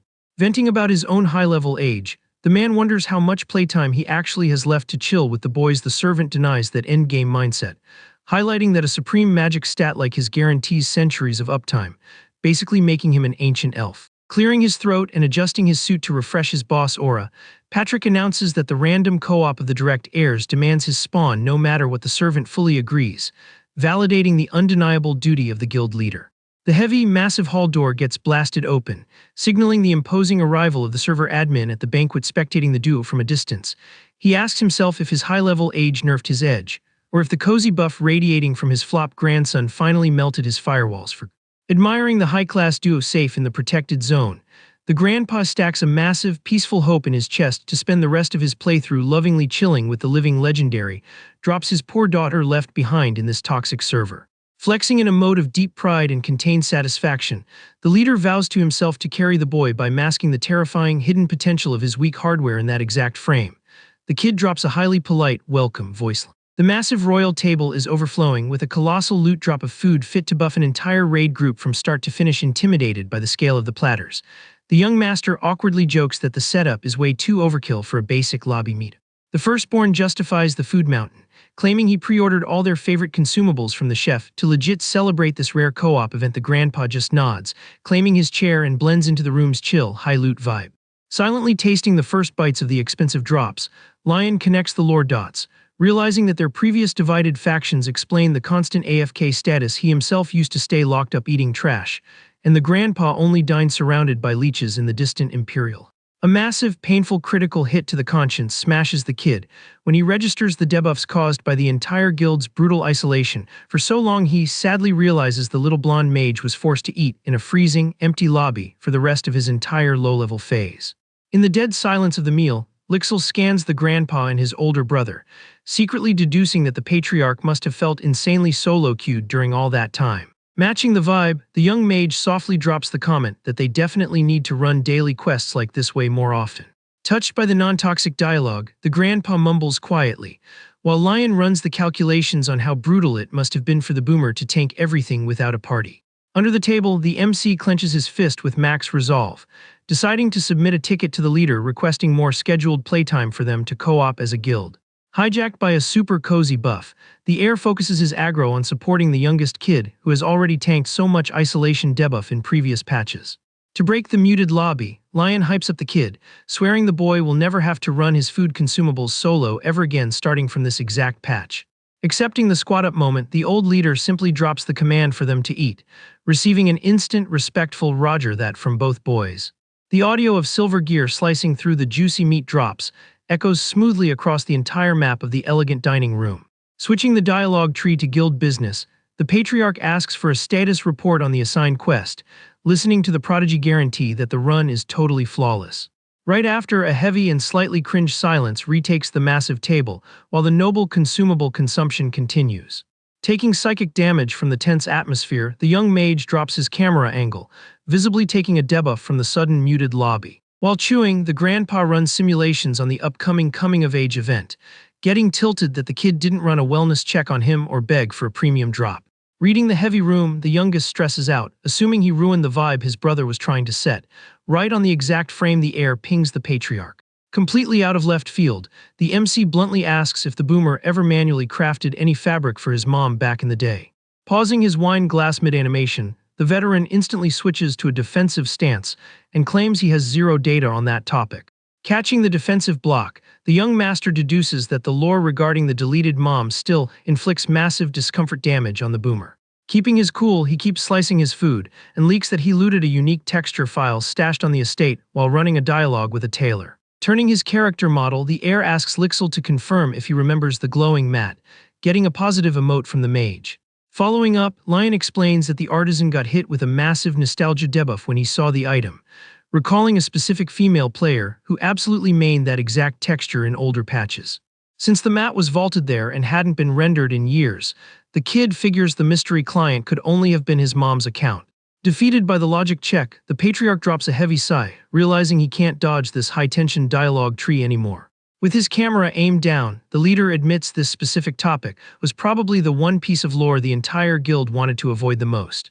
But the young noble counters, arguing that they can't just delete the history logs and look the other way until the servers shut down. Flexing extreme high-level maturity, he claims true healing only drops when you openly chat about the players who logged off for good, planning to use the crafting quest as an excuse to patch their relationship. Completely disarmed by the kid's raw honesty, the boomer yields to the heavy emotional mechanics of that family cutscene. Sitting solo at the head of the table, the man confesses that he was actually the one who manual crafted that magic fabric with his own hands. Confused by the random lore drop, the MC asks what triggered the patriarch to forge something with such specific stats. Gripping his glass tight, the veteran explains in a hardcore tone that there was zero epic main quest driving that action.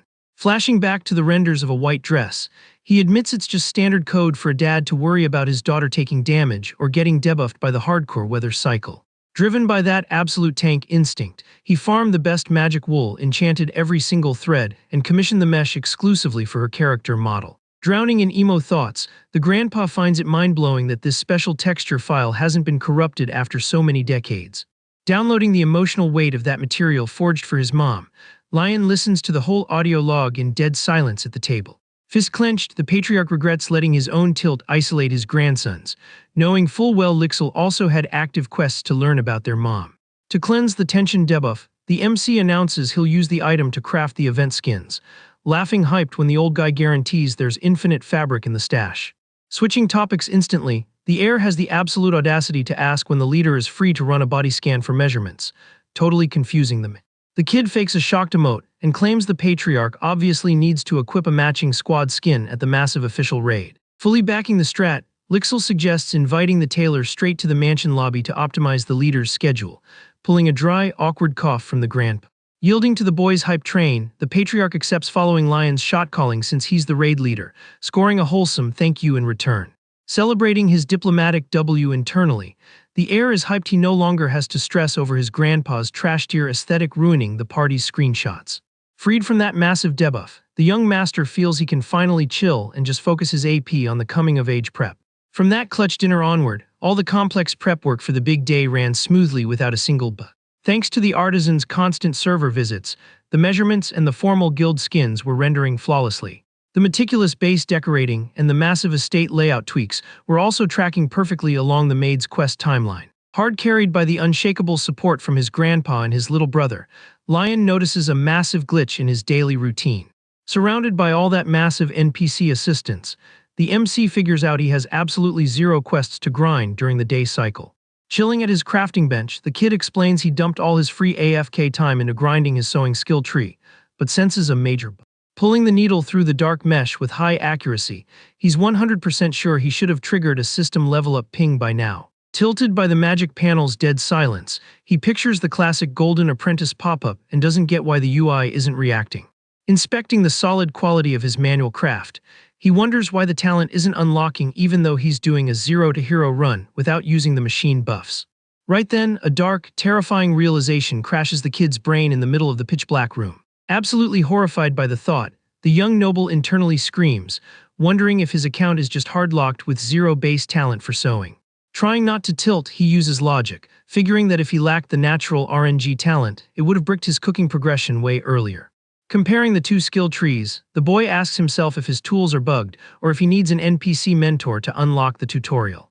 Peaking in pure frustration, he pulls his hair, remembering his alchemy success was hard carried by premium pay-to-win gear, not actual mentors. His internal meltdown gets interrupted when a maid knocks on the door, dropping the ping that the master tailor just spawned in to see him. Relieved by the random encounter, Lion asks if the skins are fully rendered, but the girl hesitates, warning that the guy's aura seemed completely glitched. Shook by the read, the heir repeats her dialogue, trying to calculate what could have possibly tilted the professional. Equipping a serious, dark expression, the staffer warns that the vibe strongly hinted that the gear crafting had a critical failure. Following the mansion's strict rules, she explains she routed the visitor to the waiting lobby first and asks if the young master wants to accept the meeting invite. Pushing open the heavy doors to the lounge, the MC preps his mental shields to face a potential aesthetic wipe. A blinding golden light flashes the guy's screen the exact frame the door opens, leaving him completely stun-locked. Staring at the premium, glowing display, the young master asks if his pathing accidentally clipped him into a luxury high-fashion shop. Unable to compute how the dude carried all that loot solo, he inspects the flawless suits on the dummies and deduces there is zero bug here. Spinning around to face his client, the artisan flexes a massive pride buff for finally linking up with the kid. Holding a breathtaking gray jacket, the master presents the formal skin and hyped up asks if the noble wants to run a fitting test. Speedrunning the equip animation, the MC throws the gear on and tweaks the flawless fabrics collar on his own avatar. Checking his reflection in the tall mirror, Lion is mind-blown by the hitbox fit, while the system drops a confirmation that he's wearing a luxury masterpiece. Despite the perfect visual render, the kid catches the artisan's facial expression and points out he doesn't look too thrilled with the final stats. The tailor instantly denies it, praising the skin's top-tier aesthetics, but admits one specific detail keeps throwing a debuff on his artistic brain. Suddenly, the system triggers a quest alert, hard-locking the suit from being equipped at the party until the missing asset is looted. Analyzing his mirror reflection side by side with the master, the young noble finally downloads what's causing the visual to sync. Touching his own collar, the heir points out that the neck area is way too empty, making the pro super happy that the kid passed the perception check. Reviewing the full set, Lion details that it's missing a major focal point, listing options like a tie, a bow, or even a pocket square drop. Stroking his chin in think mode, the kid realizes he needs to RNG roll these final elegance modifiers with extreme caution. Theory crafting for the whole squad, he concludes the grandpa needs to equip a boss steer tie, while Lixel would look way more meta with a youthful bow. Scanning the lined-up suits, Lion grabs the tailor's aggro to request one tiny, highly classified microtransaction. The young master asks if he can personally finalize the entire squad's skins, pitching that the gear would hit legendary status with some custom embroidery. Absolutely shook by the risky proposal, Andri lets out a massive jump-scare scream right in the middle of the room. Going completely unhinged, the artisan swears he'll leak his entire sewing skill tree to the kid, who tries to cancel the overkill trade offer on the spot. But the man stubbornly insists, claiming it'd be a massive TOS violation to let a noob mod a master's masterpiece like that. Intrigued by the pushback, the tailor demands to know the hidden lore reason why the kid wants to run such a massive risk with the party skins.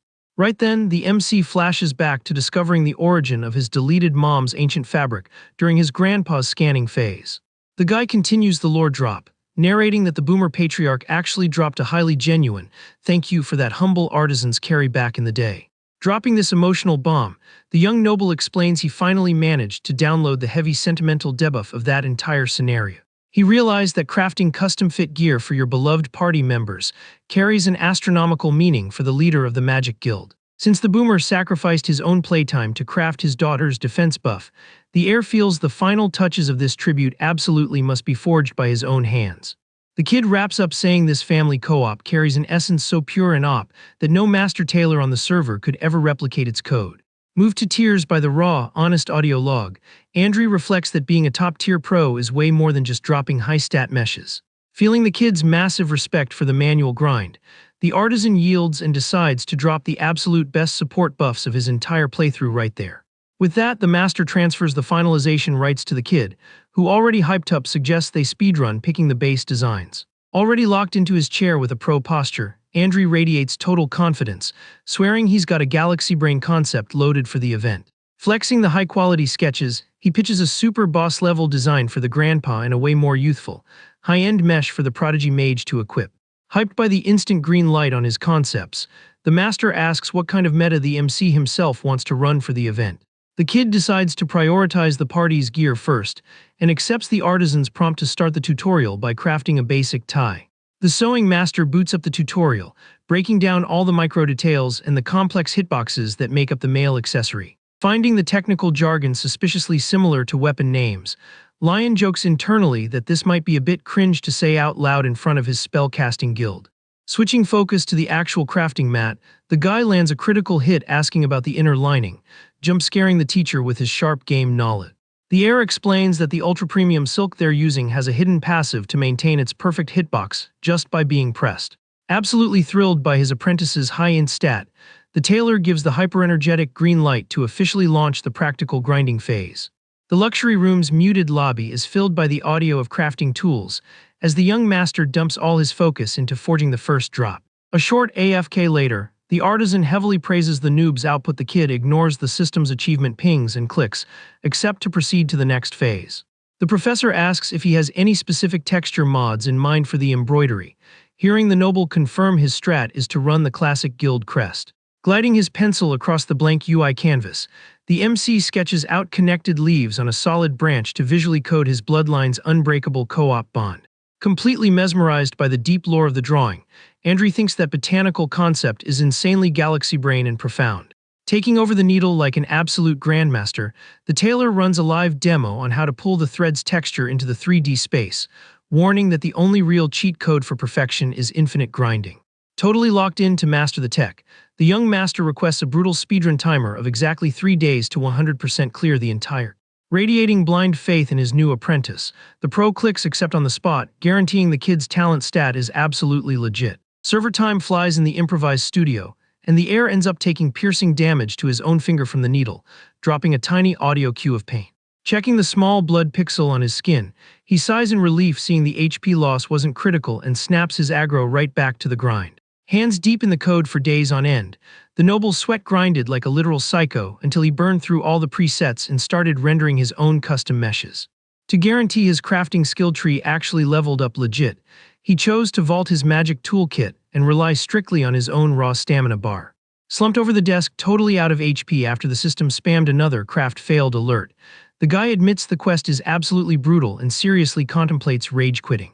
Stretching his debuffed body in the luxury chair, the extreme fatigue drains his stats, making the noob tailor's shoulders and optical sensors burn like crazy.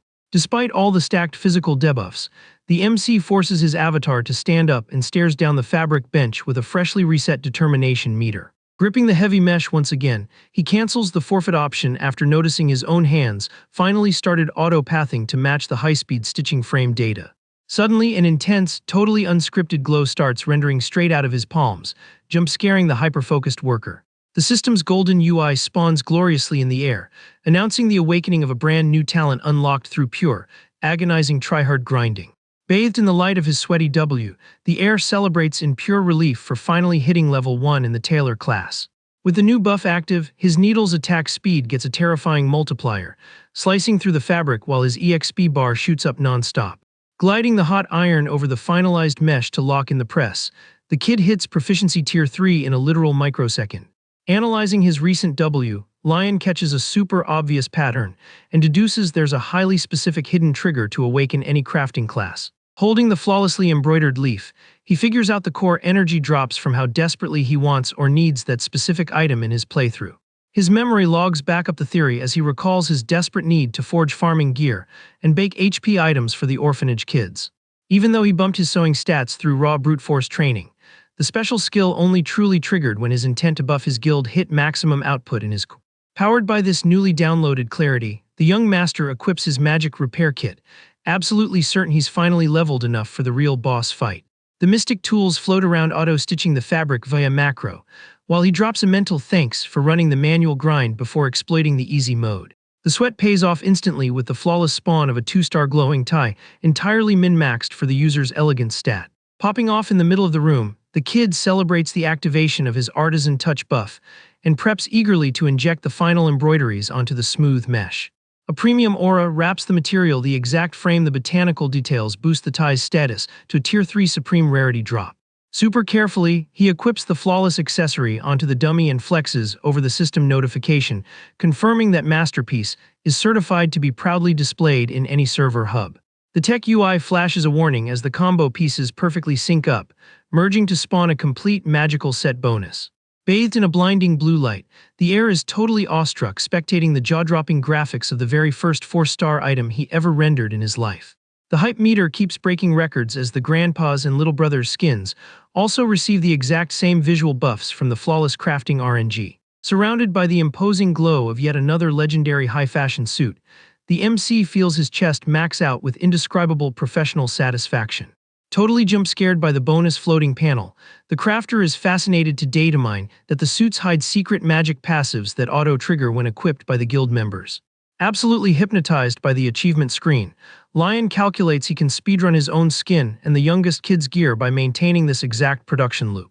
Folding the dark meshes on the clean bench, the kid focuses on managing his stamina and running the craft super carefully so he doesn't brick a single pixel in the process.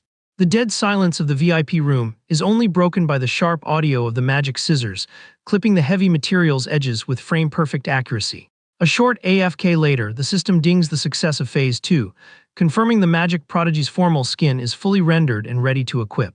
Standing solo in front of the glowing dummies, the heir crosses his arms and sighs, admitting his current softlock is figuring out the meta for his own visual build. Running aesthetic simulations in his head, he deduces a casual skin would totally grief the guild's imposing rep, deciding to equip a neck accessory so he doesn't throw the party's vibe.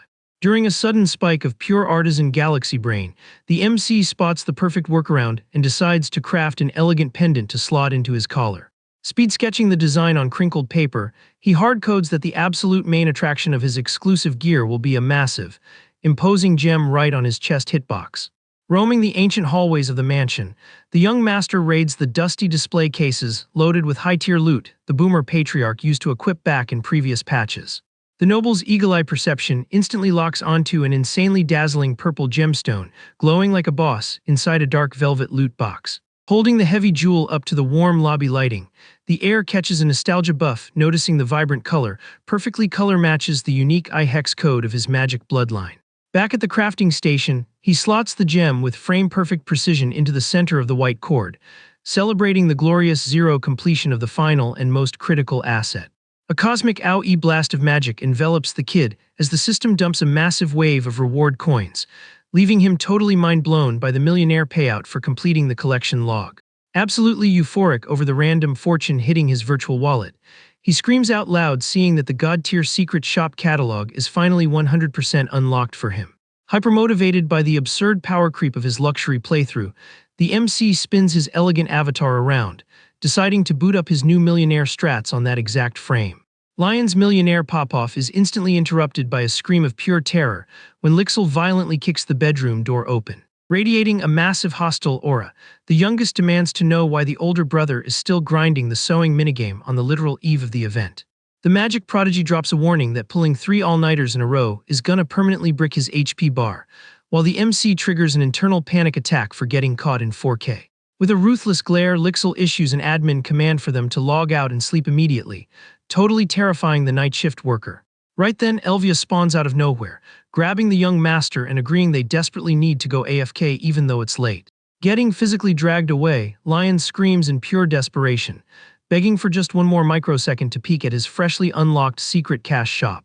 Time fast forwards, and the morning render lights up the palace's massive towers, signaling the server launch of the highly anticipated official event day. Already fully equipped in his bright room, the heir listens as the disguised maid drops a massive compliment on how incredibly top-tier his graphics look today. She points out that the tie accessory perfectly synced with the overall build, giving the guy a huge relief buff regarding his final aesthetic. Flashing back to passing out at his desk yesterday, he mentally pops off, realizing all that insane sewing grind absolutely paid out in dividends. Bathed in the morning lighting, the MC gets hit with a melancholic debuff thinking about how fast his playtime sped by to reach this adult phase. The door unlocks and Lixel enters the lobby rocking high-end gear, politely asking if the older bro managed to recover his stamina bar. Turning his camera around with the staffer, the young master drops a yes and asks if the kid was waiting in queue for him. With an elegant idle animation and a gentle smile, the youngest announces he'll be running escort for the firstborn from this frame onward. The massive double doors of the main hall start slowly opening with a creak, while the guy remembers the heavy server importance of this special date. The prodigy mage swears his brother is the absolute main character of today's patch as they spectate the massive scale of the party.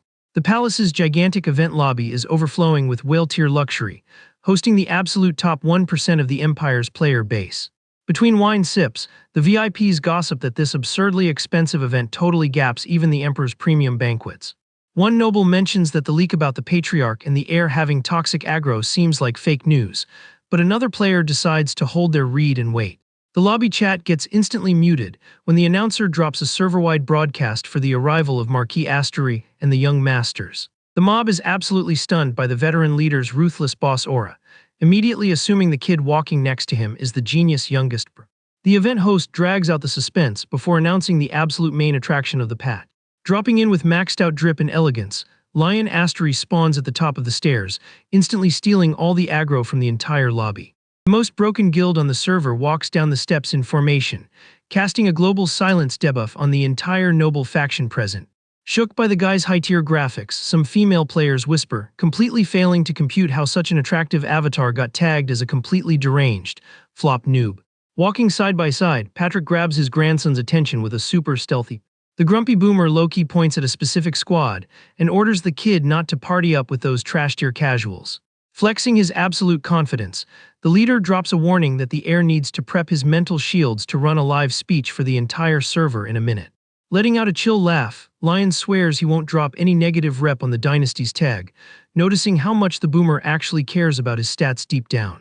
With solid pathing, the MC pushes forward, hard focused on dodging any fake friend requests from gold-digging nobles during the cutscene. Standing dead center in the lobby, the heir drops a greeting to the mob and jokes about finally unlocking the adult expansion pack a little past the release date. Spectated closely by his guild's proud cameras, he dumps all his focus into dropping the highest possible charisma roll on the elite society. The young master politely drops a GG to all the faction leaders who will steer the server's future meta, triggering a wave of shocked whispers across the room. The VIPs are totally stun-locked, realizing the firstborn has always radiated an incredibly reliable and high-stability aura. A small squad of nobles gossips in awe about the magnetic AoE the guy is using to pull the entire party's focus straight to his hitbox. Zooming in on his skin, the female players conclude the guy's hidden charm isn't just his base model, but is massively hard-carried by his flawlessly tailored gear. The elite players realize the true galaxy brain design of that skin lives in the minimalism that infinitely boosts the charisma stat of whoever equips it. Hypnotized, the mob starts data mining trying to figure out which genius dev accepted the commission that all the mainstream studios rejected. Catching the massive aesthetic hype, Patrick gets totally jump-scared when he decodes the brilliant, stealthy marketing strat his grandson just executed. With that realization, the Patriarch reflects on the kid's razor-sharp INT stat that micromanaged every single pixel of this public spawn. Lixel just spectates his brother carrying the lobby under the spotlights in absolute, muted awe. Radiating good vibes, Lion ends his voice line hoping everyone fully exploits the god-tier buffet drops. The second he hops off the stage, the youngest rushes overflowing with hype, calling his older brother an absolute legend. The kid asks when he managed to grind such a flawless dialogue tree during all their speedrunning, while the MC plays it cool, flashing back to his old corporate playthrough in Korea. Watching the bros run their co-op chat, the nobles praise how the Asura bloodline naturally leaks an imposing boss-level aura even without having high mana stats. The old leader commends the grandson's top-tier performance on the mic, scoring a highly respectful thank you on the exact same frame. Super satisfied with the patch, the Patriarch clears the boys to go AFK and grind the buffet's legendary drops as much as they want. The premium tables are loaded with the highest tier, most broken consumable recipes ever coded into the Empire. A soft orchestra drops a background track, maintaining the lobby's high-class and cozy atmosphere for the elite players. Resting his glass on the table, the youngest pulls the heir's aggro for a highly critical dialogue prompt. Sitting down for a chill dinner, Lixel asks if the firstborn has already locked in his loadout for the labyrinth raid. The young mage explains that the loot drops from that instance scale, drastically based on the exact item the player equips before entering the portal. He drops the wiki lore that carrying books spawns deep knowledge buffs, while equipping staffs triggers high DPS offensive spell rewards. Since his brother's mana pool is basically zero, the kid admits the RNG results for his run are an absolute, unpredictable mystery box. Lion swirls the potion in his glass and casually drops the spoiler that he plans to enter the zone, equipping the custom potion he crafted himself. Defending his weird off-meta build, the guy admits he still doesn't have a high enough magic level to justify bringing weapons. Fully aware of his own stat caps, he decides to all-in his RNG on his highest-scoring alchemy W so far. The heir humbly admits the legendary skins were only possible because he got hard-carried by the tailor, wanting to equip an item that is 100% his own raw code for the boss fight. Listening to the strat, the grandpa greenlights the Galaxy Brain play, claiming the labyrinth will auto-generate the tutorial based on the kid's true base stats. Suddenly, the chill vibe is deleted when the Patriarch equips a piercing glare, warning he has one final endgame question to ask. Skipping the filler, the old leader asks dead serious if the grandson has any interest in grinding the political ladder or claiming the guild master rank, getting an instant nope right to his face. Stun-locked by the frame-perfect rejection, the Patriarch watches the sweating kid swear he wants absolutely zero part of the admin role. The MC follows up his dialogue, dropping the lore that he always had the absolute certainty that the genius youngest was hard-coded to be the next guild leader, leaving the kid totally mind-blown. Staring at the peaceful resolution, the grandpa just turns his camera and pulls the blonde mage's aggro with a super heavy aura. The veteran issues a direct command for Lixel to tank for his older brother with his own HP bar, making the kid instantly lock in a vow of loyalty for the guild's honor.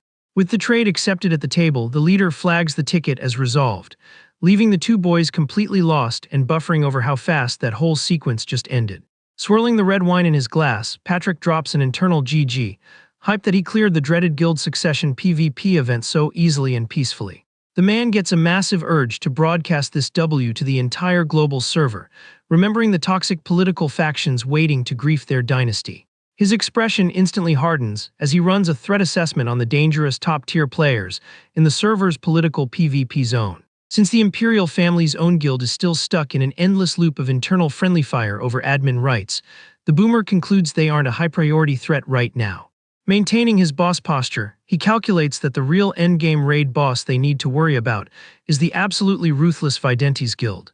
Notorious for their toxic PK style, this insane family ran a succession event where a single female player solo-wiped her entire party and claimed absolute server admin rights. Putting the threat logs aside, the Patriarch drops a wholesome look on Lion and tells him to just play the game doing whatever his heart wants.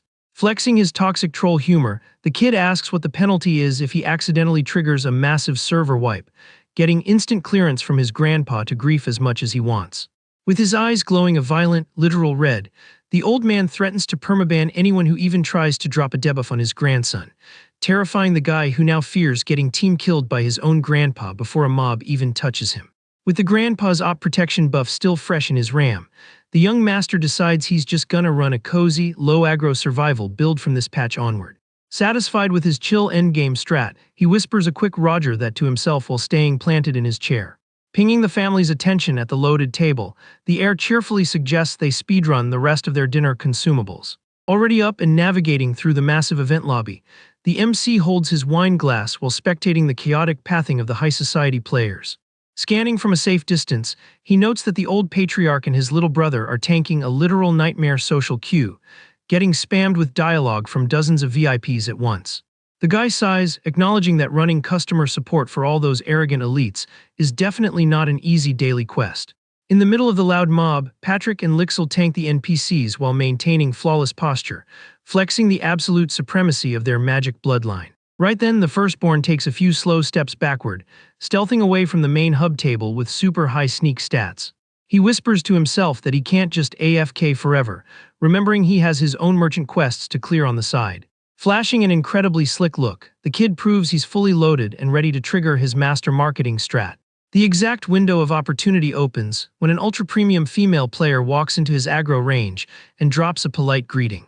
The woman admits she's been dying to know the lore and asks nicely for the username of the genius dev who rendered his god-tier skins. Overflowing with charisma, Lion internally pops off for successfully hooking his first whale client and promises he'd be thrilled to leak the massive secret. Eavesdropping on the casual voice chat, a blonde noble rushes over, demanding the heir share the data mine with him too. In a flash, the guy notices even more players grouping up around his hitbox, demanding the drop location for the family's exclusive gear. Surrounded by dozens of highly curious VIPs, the heir gets totally jump-scared, realizing his AoE pull brought in way more players than he calculated. He internally questions if this massive hype train is just the standard passive buff of equipping a 4-star item in a public hub. Speed taking control of the lobby, the young master smiles and asks if the whole squad is seriously that hyped to know the author's tag on these flawless meshes. Cutting through the hyped voice chat, a guy with a mustache raises his hand and flags a massive red warning about this high-fashion lore. Maintaining his polite and chill idle animation, the MC tells the noble to drop the patch notes on exactly what bug he's talking about. The guest leaks that he read a heavy forum rumor stating the designer in question is an illegitimate spawn from a premium high-class guild.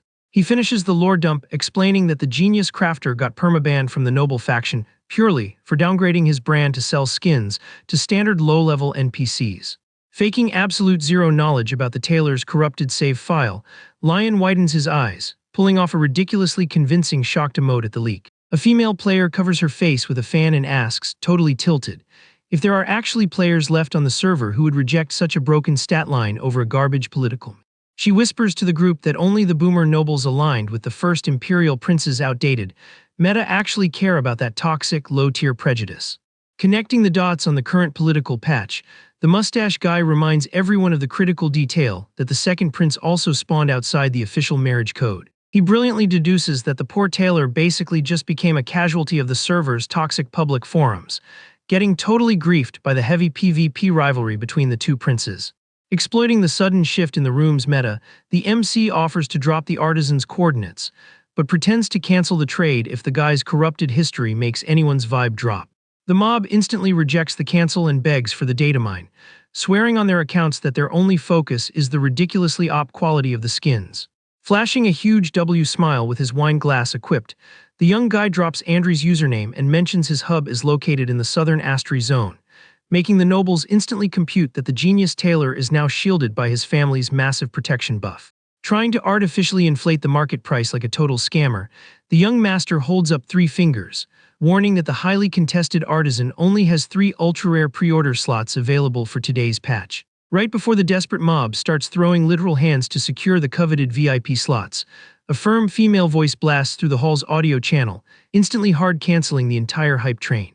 The heavy sound of footsteps clapping against the marble floor grabs the entire lobby's aggro, as the woman pushes forward with absolute boss energy straight toward the Clarentia Videntes, the terrifying raid boss leader of the famous Swordsman Guild, steps into range and demands with heavy authority if the tailor actually accepts any type of custom commission.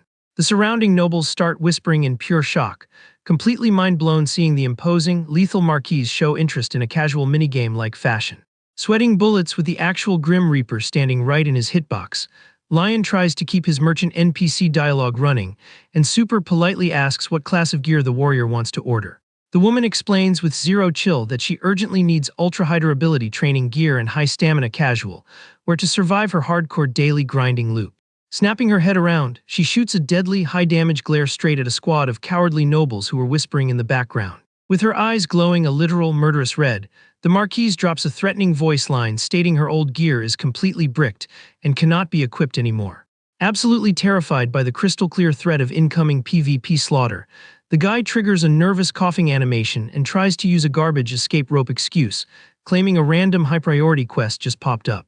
Left completely solo in the middle of that instantly emptied-out safe zone, the op warrior leader just stares into the void in dead, lethal silence.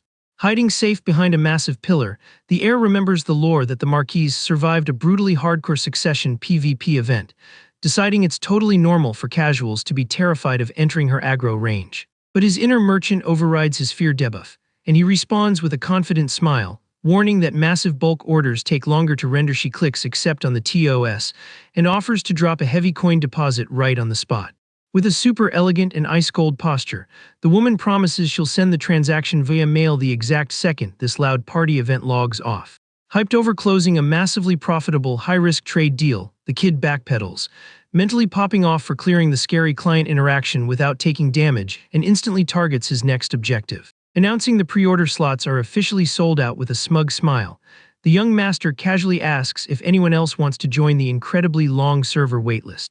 The response is a massive flood of desperate VIPs literally throwing documents and trade requests at the panicked kid trying to secure the tailor's exclusive premium services.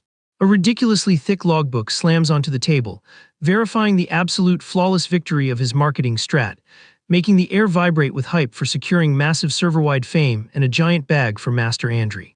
The chaotic trading hub gets paused by a trusted maid dropping the server ping that the Patriarch just announced the massive coming-of-age raid is officially queued up and ready to launch. A few minutes later, the MC finds himself standing completely solo in front of the massive, dark portal doors that lock the terrifying magic library labyrinth. A voice dripping with toxic sarcasm echoes right behind his avatar, breaking the silence and joking that this zone is the absolute perfect match for the oldest son of the guild famous for its op magic damage. The second Prince Kyle Sol Ionis rolls up with an arrogant smirk, asking if the young master isn't even a little tilted about the incoming boss fight, flanked closely by the first Prince Terrace.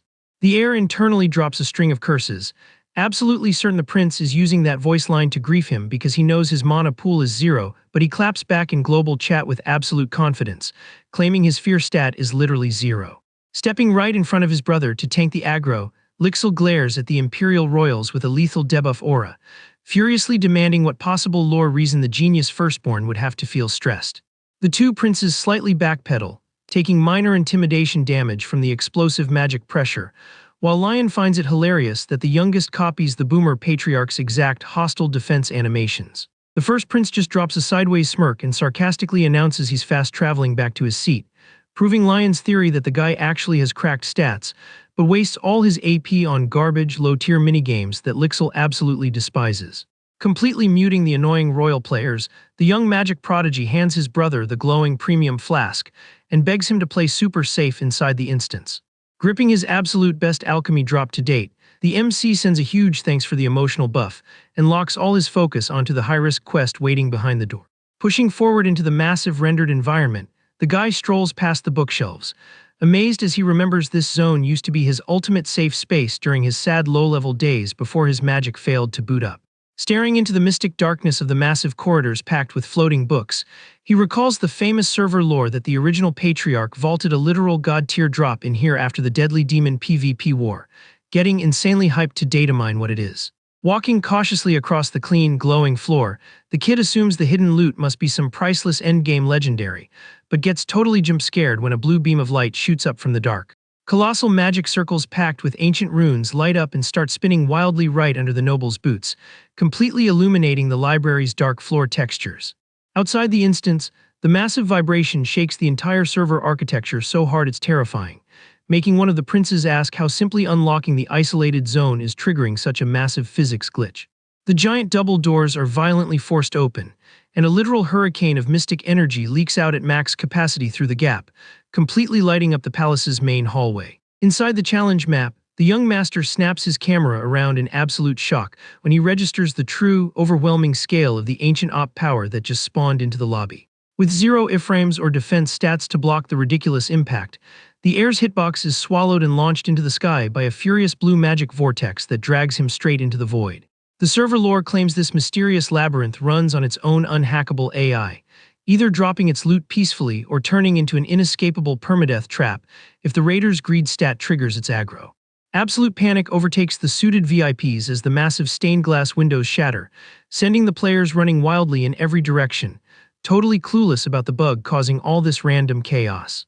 Spinning out of control midair inside the violent energy tornado, the MC desperately tries to recover his balance and screams out loud, asking if the library's load screen is always this insane and destructive. A blinding magic flash completely wipes the terrified guy's screen to pure white, deleting the dark corridor textures in a colossal explosion of raw brute force power. Completely AFK in the air and flipped upside down, Lion falls through an infinite skybox of deep darkness, surrounded on all sides by glowing sparks of pure raw mana.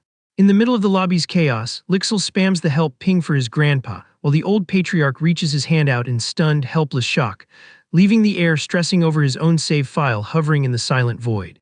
The system's tech UI pops up, lighting up the magic darkness to confirm the Library Labyrinth achievement unlock, granting absurd admin-level read access alongside a massive broken buff to his base INT and max mana stats.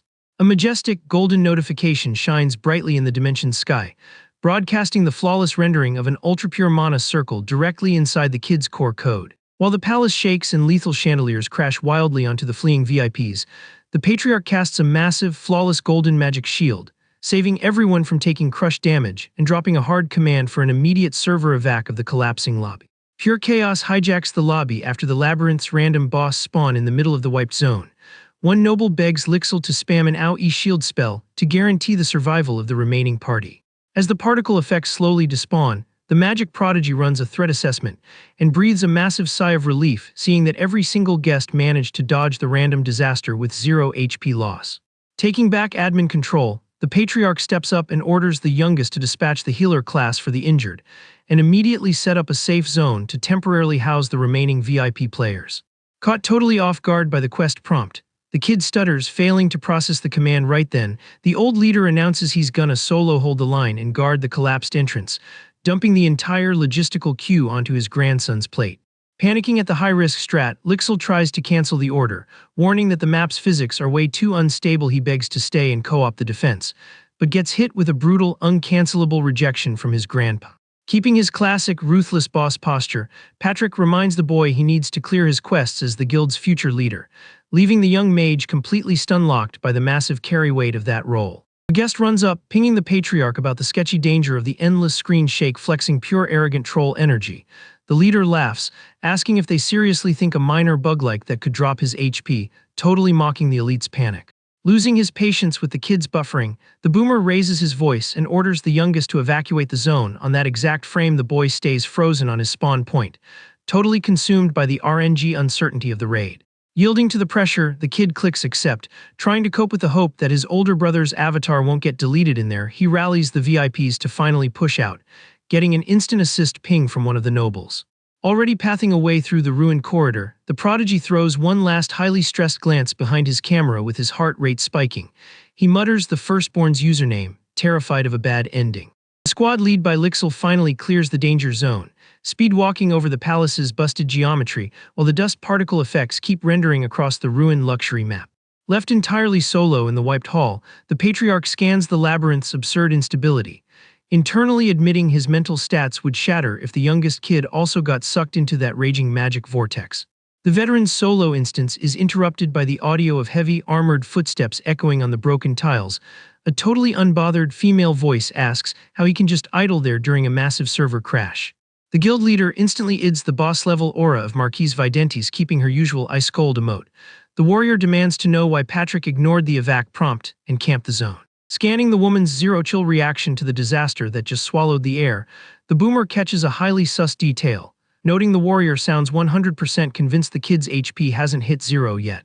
The warrior stares the leader down with a deadpan face, making it crystal clear the kid's survival is just the guaranteed scripted outcome of this event. The old man narrows his eyes, trying to data mine the ruthless leader's actual hidden agenda. Breaking the heavy tension, the Marquise totally jump scares the veteran by offering her own personal DPS to clear the disaster. Patrick's eyes go wide, completely mind-blown to get a support ping from his biggest political PvP rival. Super paranoid, the Patriarch questions the lore behind the offer, reminding her that the heir's permadeath would be a massive server W for her bloodline. The woman just shifts her camera angle, searching for a fast dialogue excuse. With total casualness, she explains she literally just locked in a pre-order for new skins, with the kid mid-party flexing her admin authority. The warrior states she absolutely despises it when random bugs grief her personal side quests. Doing a perfectly animated 80 turn, the Marquise announces she's going on standby nearby, just in case they need to call in a heavy carry to tank the structural damage. The old leader just spectates the woman pathing away through the destroyed lobby, while the disguised maid stealths up behind him, already leaking her unmistakable high-tier purple magic aura. Evaluating the rival's play, Patrick drops a comment praising the warrior's insanely cracked perception stat, getting an instant "yes sir" from the loyal staffer in his party. Snapping back to the main quest, the leader issues a direct command for Elvia to cast a massive containment shield around the entire labyrinth zone, the disguised witch triggers the cast animation without missing a single frame. The sorceress's hand shoots up, funneling a heavy, dark energy pool. The magic output expands at lightning speed, rendering an unbreakable purple dome completely locking down the collapsed portal. Wrapped in the shield's mana currents, the Patriarch drops a hard server rule that absolutely zero logs regarding the labyrinth's critical status can be leaked to the global chat under any circumstances. Popping open his Mystic Pocket Watch, the leader checks the server time and declares they need to start patching the library's front textures immediately to block any sus data mining from the gossipy VIPs. With his eyes glowing in a purple aura of pure ancient op power, the boomer plans that this structural patch job should force a tiny safe zone gap for the heir to successfully glitch his way out of the instance. Miles away from all that toxic real-world political panic, an elegant shoe steps super chilly onto a flawlessly rendered, ultra-green soft grass texture. The skybox loads into a literal paradise bathed in god rays, packed with colorful flora, and a massive world tree asset. The audio of someone happily humming a track fills the isolated zone's peaceful lot. Sitting comfortably in the middle of that flawless nature map, the MC admires the butterfly particles flying around his hitbox. He keeps humming his tune, totally AFK mentally, completely oblivious to the massive server wipe he just caused at the palace.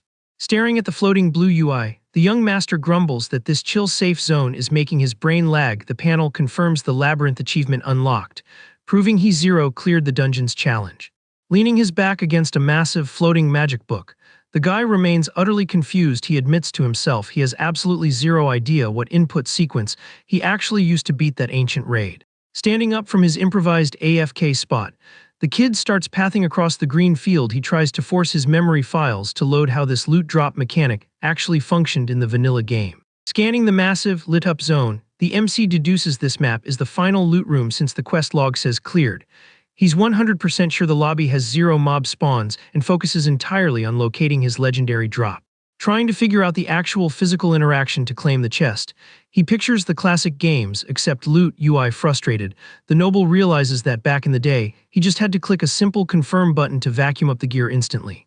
Deep in thought, the heir remembers the original owner of this account used to casually walk in and out of the library without ever triggering an explosion event. He initially theories that the only new mod running here is his own recently buffed mana stat. The system screen reveals his magic level shot up from tier 1 straight to 11, instantly debunking that theory. He figures if the trick was just having high mana, the whole guild would use this map as a hangout, and his grandpa would never stash a legendary in such an easy vault. Stroking his own chin, a brand new logic tree boots up in the kid's big brain. He seriously asks himself if this ridiculous easy mode clear isn't directly tied to the fact that his actual soul is now logged into this specific avatar. Piecing together the flashback files, the MC recalls a crucial dialogue tree with the Patriarch. The boomer confessed he stashed a treasure here right after the demon PvP war ended, fighting right alongside the legendary hero player. The epic render of a caped warrior in the middle of a warzone pops into his head. The heir remembers that this mythical player literally just deleted his account without a trace the second the server hit peacetime 50 years ago. A massive lightbulb goes off in the guy's brain when he realizes the labyrinth surrendered the exact microsecond his hitbox touched it. Unlike the original kid, this was his absolute first run in this zone since he re-rolled into this magic server. Analyzing the game's lore, he deduces the library's anti-cheat didn't flag him as an Astri player. The guy realizes the original game was basically a simulation of that exact demon war, where players locked in as the legendary hero class. With his eyes wide open and his hand shaking on his face, the massive lore drop finally hits the young master like a truck. He goes into absolute shock, realizing the boomer grandpa's vaulted treasures are in reality the stolen endgame items from his own original main account. Chilling on top of the floating book, Lion figures that if the hero's loot is just an asset from his old save file, the system probably just flagged it as reclaiming a vaulted item from the stash. But since he can't stay AFK in this lobby forever and only has a level 1 mana circle equipped, his only viable strat is to brute force clear the map. Walking through the flower field, the MC is 100% certain there's gotta be a cheese strat to beat this puzzle even with his current trash stats. His pathing suddenly stops when his hitbox collides with a white plant, instantly grabbing his aggro. Checking the wiki via the system, he discovers that this ultra-rare pure white flower is hard-coded to die if it spawns too close to yellow flowers or purple grass. Scanning the map's layout more carefully, the heir notices the foliage is placed using a highly specific scripted grid pattern. The UI drops the growth mechanics for the yellow flowers and purple grass, making the guy realize the entire skybox and terrain are running on a programmed loop. Hand on his chin, he calculates that if only one specific asset can spawn in a chunk, but everything is rendering mixed together, there's a hidden glitch or exploit here. The young master concludes the dev broke the map down into tiny, artificially generated instances on purpose. Right then, a galaxy brain idea flashes in the kid's mind, totally jump-scaring his own processor. He rotates his camera, trying to locate the exact coordinate where the incompatible plants were forced to spawn inside the same collision box. Locked in on the objective, the MC closes his eyes to optimize his focus stats. Muting all external audio, he lets his consciousness dive deep into his avatar's code, syncing perfectly with his own heartbeat animation. A glowing decal renders right on his chest, leaving the guy absolutely fascinated as he finally registers his own internal mana circle. The floating UI pops up confirming the circle's successful ID and unlocking full access to the user's magic databank. Trying to hold on to the controls, Lion takes a deep breath and routes the mana flow directly into his optical sensors. The system pings that the witch's special vision buff has been successfully activated for exactly 10 minutes.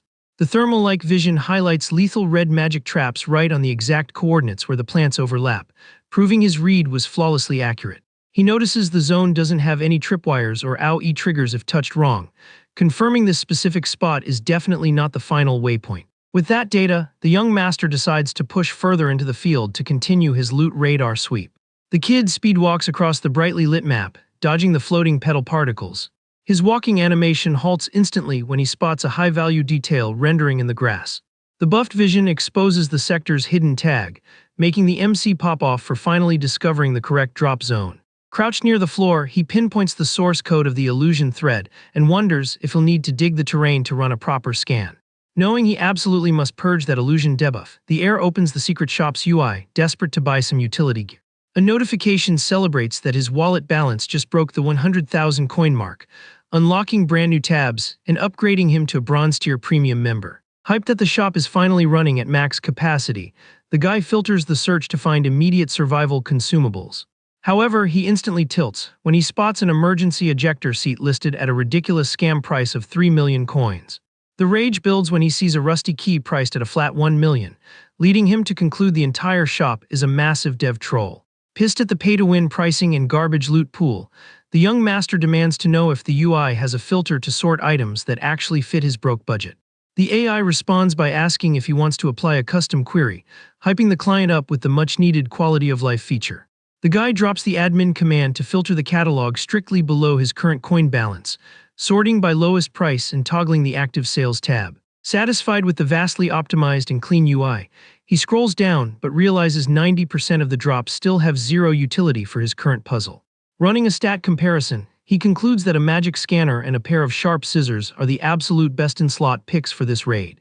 The heir debates if the scanner is worth the investment, but figures the scissors are the most meta choice, since his low DPS wouldn't be able to shatter the illusion's HP bar anyway. Skipping the hesitation frames, the MC clicks the purchase button, locking in the cutting tool. The UI confirms the transaction, soul-binding the item to his account, while the kid cries internally for blowing his entire hard-grinded stash in a single click. Equipping the metal scissors, the young master prays the tool has the right stats to bypass the trap's code. Fully committed to the manual labor, he gears up to dig the terrain and rip out the mana thread's root.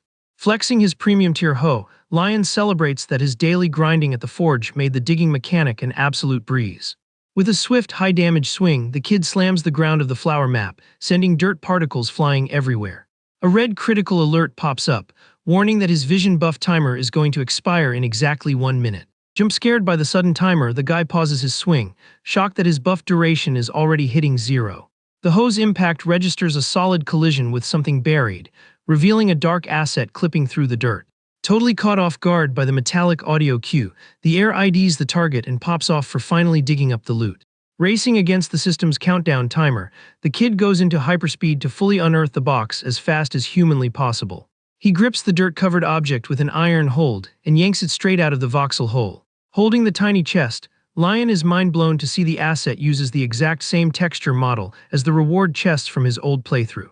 With the timer hitting the 10-second mark, He positions the sharp scissors, confidently stating he already knows the exact QuickTime event input. In a surgical strike, the heir snips the magic mana chains, instantly unbinding the item. The vision buff expires the exact frame the chest emits a legendary golden glow, making the guy celebrate the flawless execution of his speedrun strat. The floating UI prompts him to claim the loot, and the kid clicks accept instantly without wasting a single frame of thought. The drop is moved to his inventory and soul-bound to his user tag again, feeling like a boss. The MC confirms the treasure was 100% hijacked from his original save file. Curious about the item stats, he tries to inspect the loot, but gets interrupted by an unskippable system warning that he's being forced into a story mode cutscene. The bright flower map despawns, replaced by a suffocating dense black screen. Absolutely terrified, the young master triggers a panic attack, completely failing to understand what bug is crashing his game. Back on the live server, the Magic family is grouped up in a luxury VIP room to run damage control on the library's disaster event. The boomer patriarch asks if the public aggro was contained. Listening to Lixel confirm the wipe was successfully masked as a random environmental earthquake. The youngest reports he successfully bought the silence of the two imperial princes, and that the Videnti's leader swore to block any fake news leaks. Extremely satisfied with the diplomatic W, the veteran says it's excellent, joking that the first prince's zero-stat incompetence finally provided some utility. Dropping the tone to a serious level, the prodigy mage asks about the threat level regarding the religious temple and the server's highly dangerous underground faction. The leader backs the kid's threat assessment, dropping a hard rule that they must absolutely never leak any lore to those two rival guilds. He breaks down the lore, explaining that the temple's archbishop runs an obsessive data mining operation on any tiny detail linked to the old hero. The veteran keeps the lore dump going, reminding him that the toxic underground was actually founded by one of the hero's old party members, turning it into an untouchable endgame faction today. Unlike the rest of the low IQ nobles, these two guilds have high enough INT stats to instantly figure out that the young master is equipped with an incredibly special power.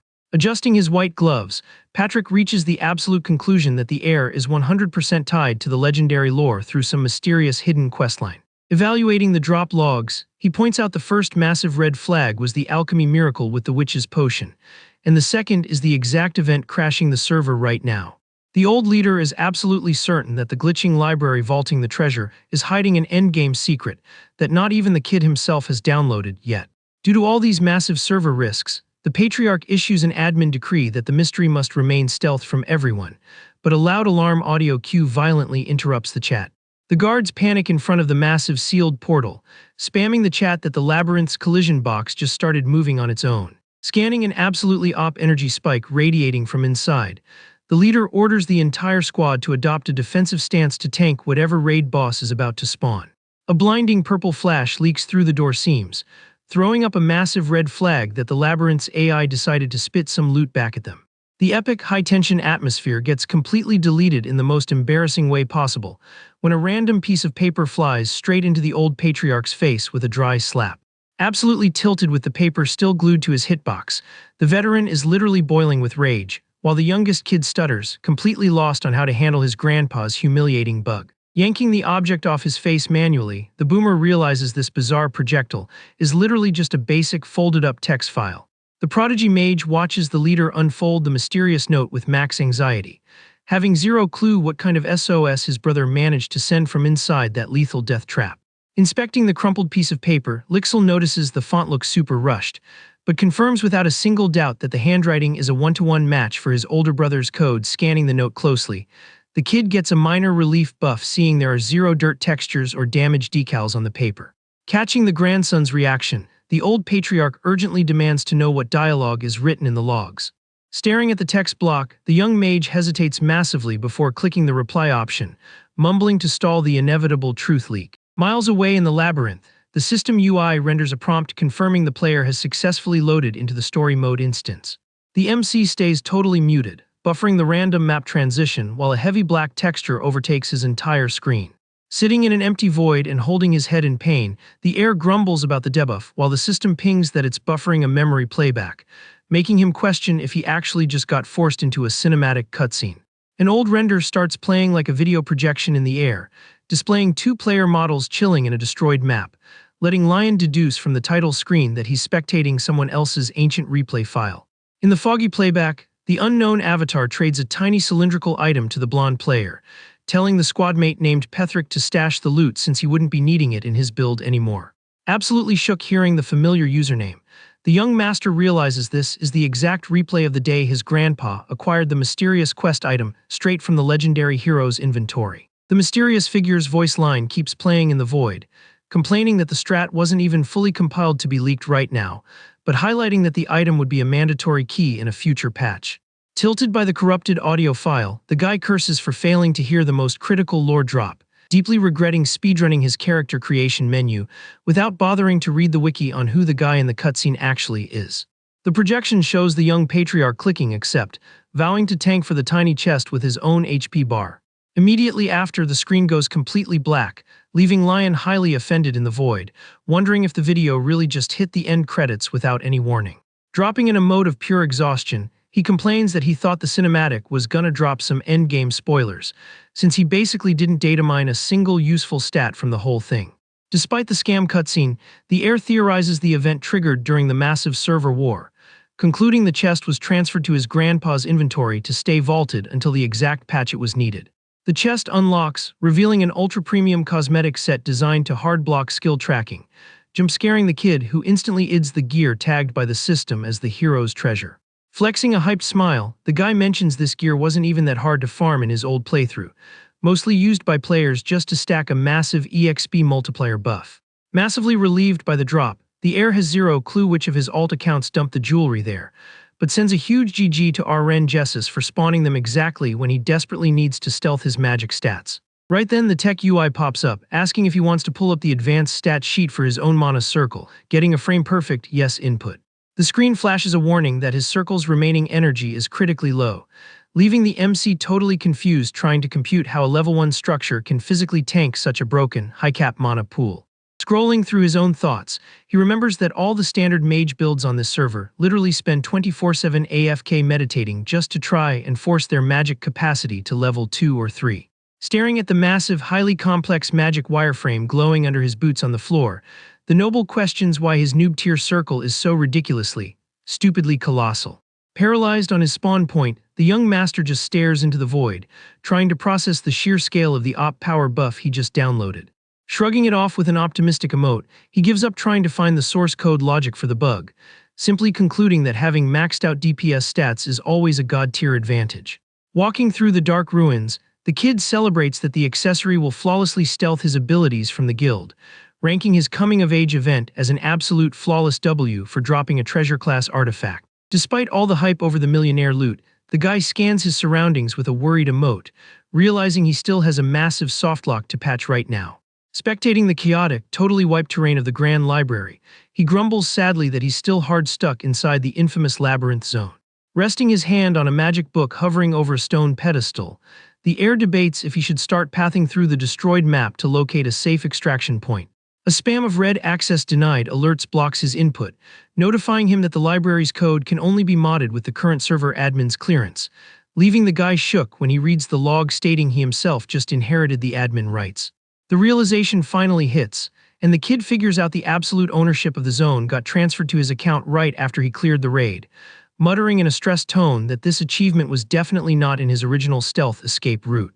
The system throws an error log stating the labyrinth's portal took critical damage, making the kid complain that on top of the interior being a laggy mess, the exit is brick too, predicting a total wipe if he logs out like. Terrified of the banhammer, the MC pictures his grandpa and little brother screaming in global chat because he triggered this disaster, sighing in pure fear and wondering how he's gonna dodge this massive penalty. Struck by a galaxy brain idea, the heir points his finger up, hyped to remember that the facility's admin controls are in his hands, meaning he must have the dev tools to roll back the destruction. The UI suggests a hard factory reset of the entire labyrinth, but the guy rejects the prompt instantly, calculating that it would wipe his new loot and permanently delete all the books the dynasty had vaulted in the process. The noble asks the voice chat if there are any other safe exploit options, and the screen offers a manual map edit, but instantly denies access because the user's bronze tier rank is too low for dev commands. Digging through the settings, he finds a mechanic that functions exactly like loading a previous save file knowing the last book was deposited there a week ago. He selects that exact timestamp as the perfect restore point. High-speed inputs are entered by the young master to revert the library to its exact state from 7 days ago without wiping his new inventory drops. immediately asking the AI how long the rendering sequence will take. The panel calculates the loading bar will take nearly 700 hours, making the kid scream at the top of his lungs and pull his hair, realizing he's gonna be hard-locked in this instance for an entire IRL month.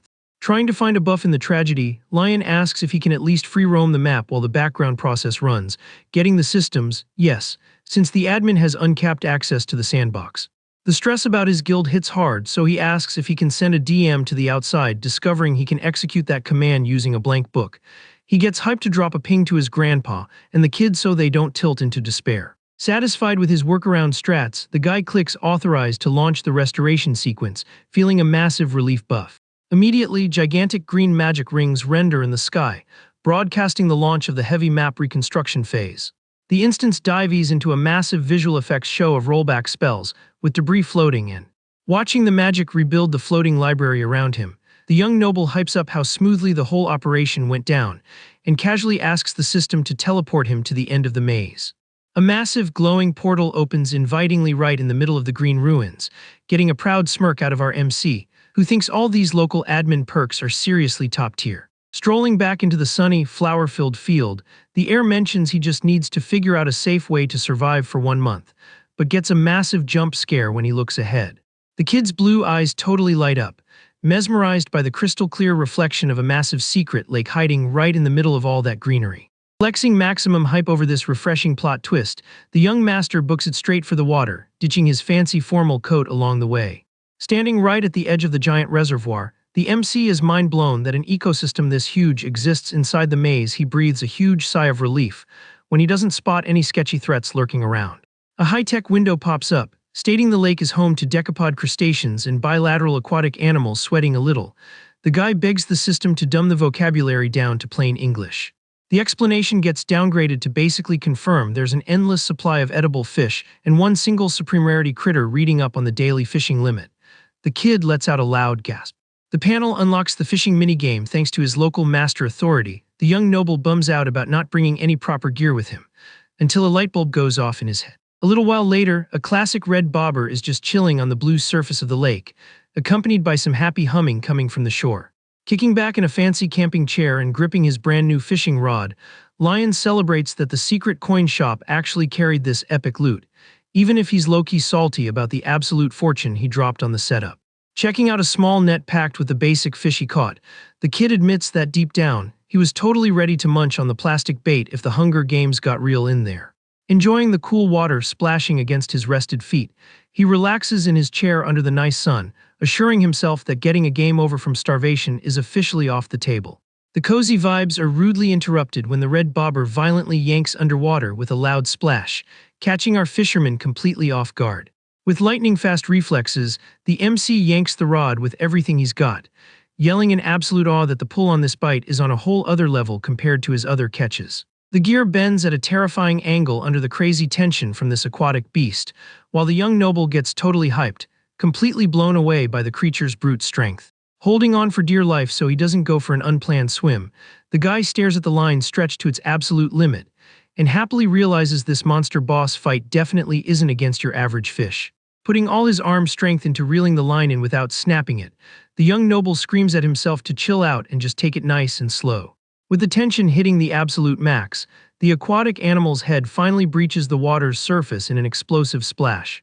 A colossal, majestic purple carp goes flying into the air looking victorious. The system notification tops off this epic moment, confirming our fisherman just caught the legendary 3-star maize carp. Struggling hard to hold the giant, heavy creature while it thrashes around, the MC is absolutely stoked by the ridiculous size of his prize, reading on the panel that its nutritional stats are perfect for rejuvenating the body.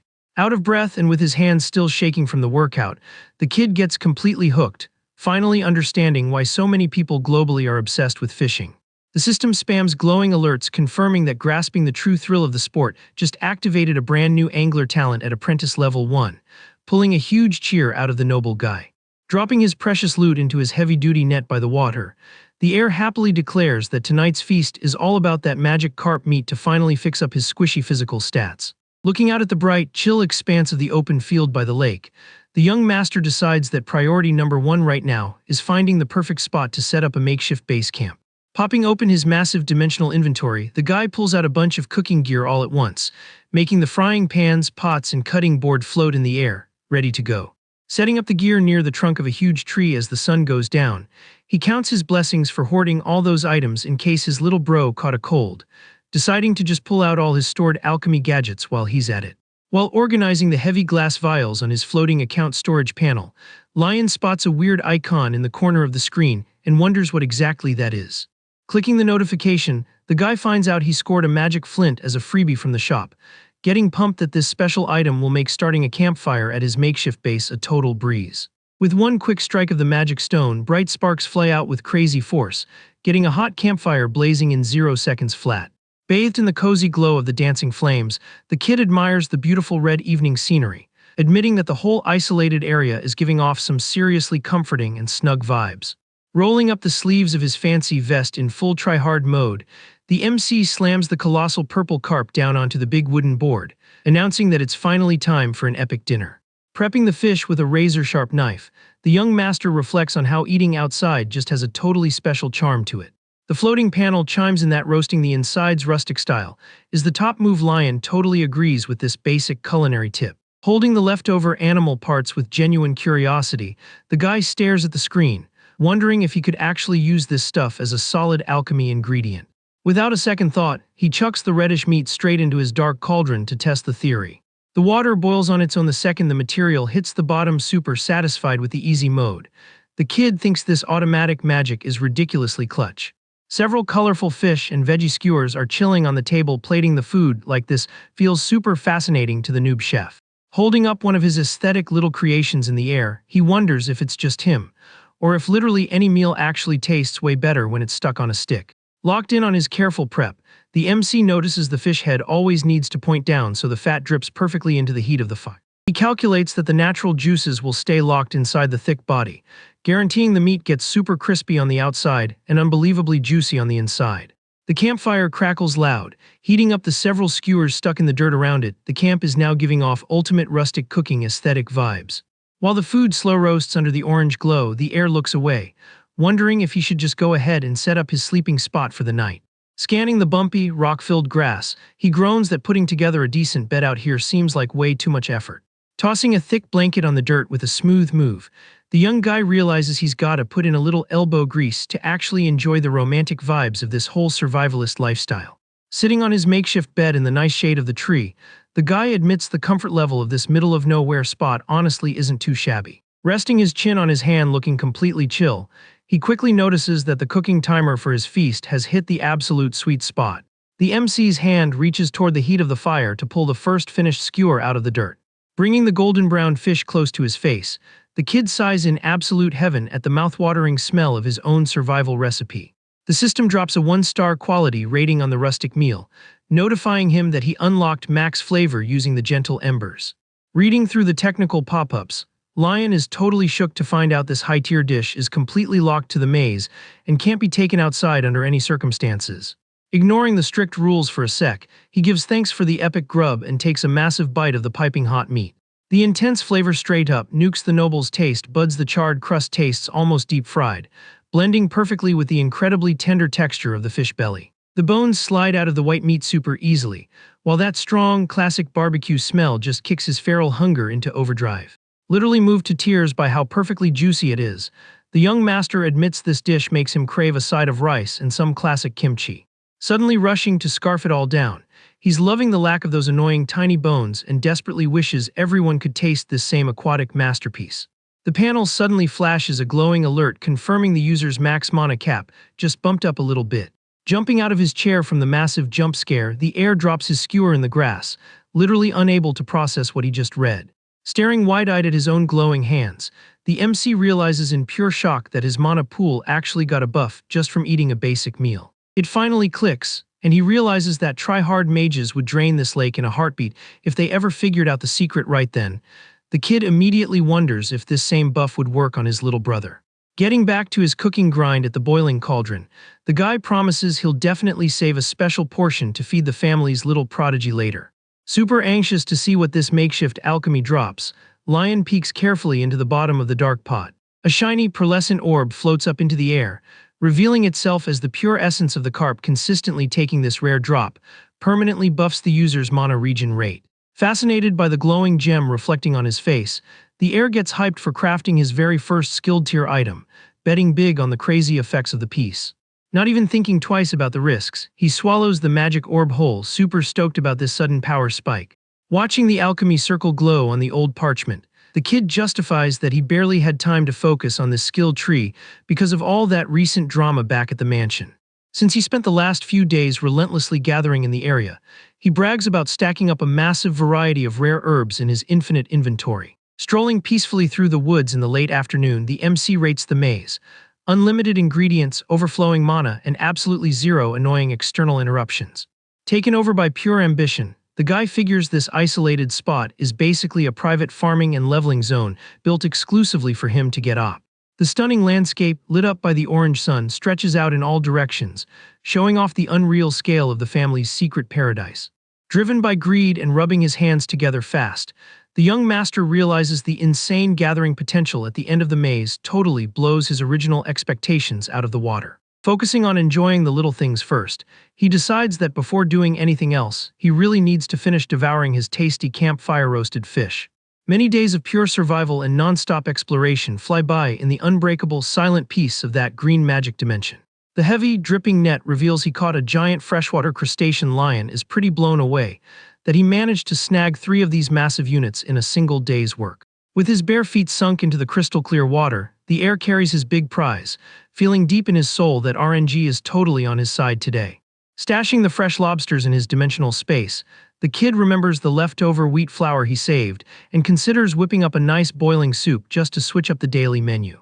During his chill walk through the soft grass of the bright field, the young noble mutters to himself, admitting he's getting way too dangerously comfortable with all this quiet, off-the-grid living.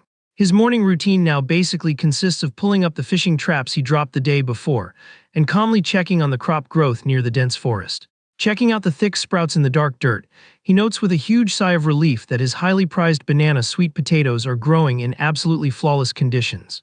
Crouched near the soft dirt, Lion scopes out his garden and decides that today he's gonna focus on gathering a different kind of resource to mix up his supply stash. The high-tech system instantly catalogs the high-value harvest of spicy fruits and super nutritious royal mushrooms native to the area.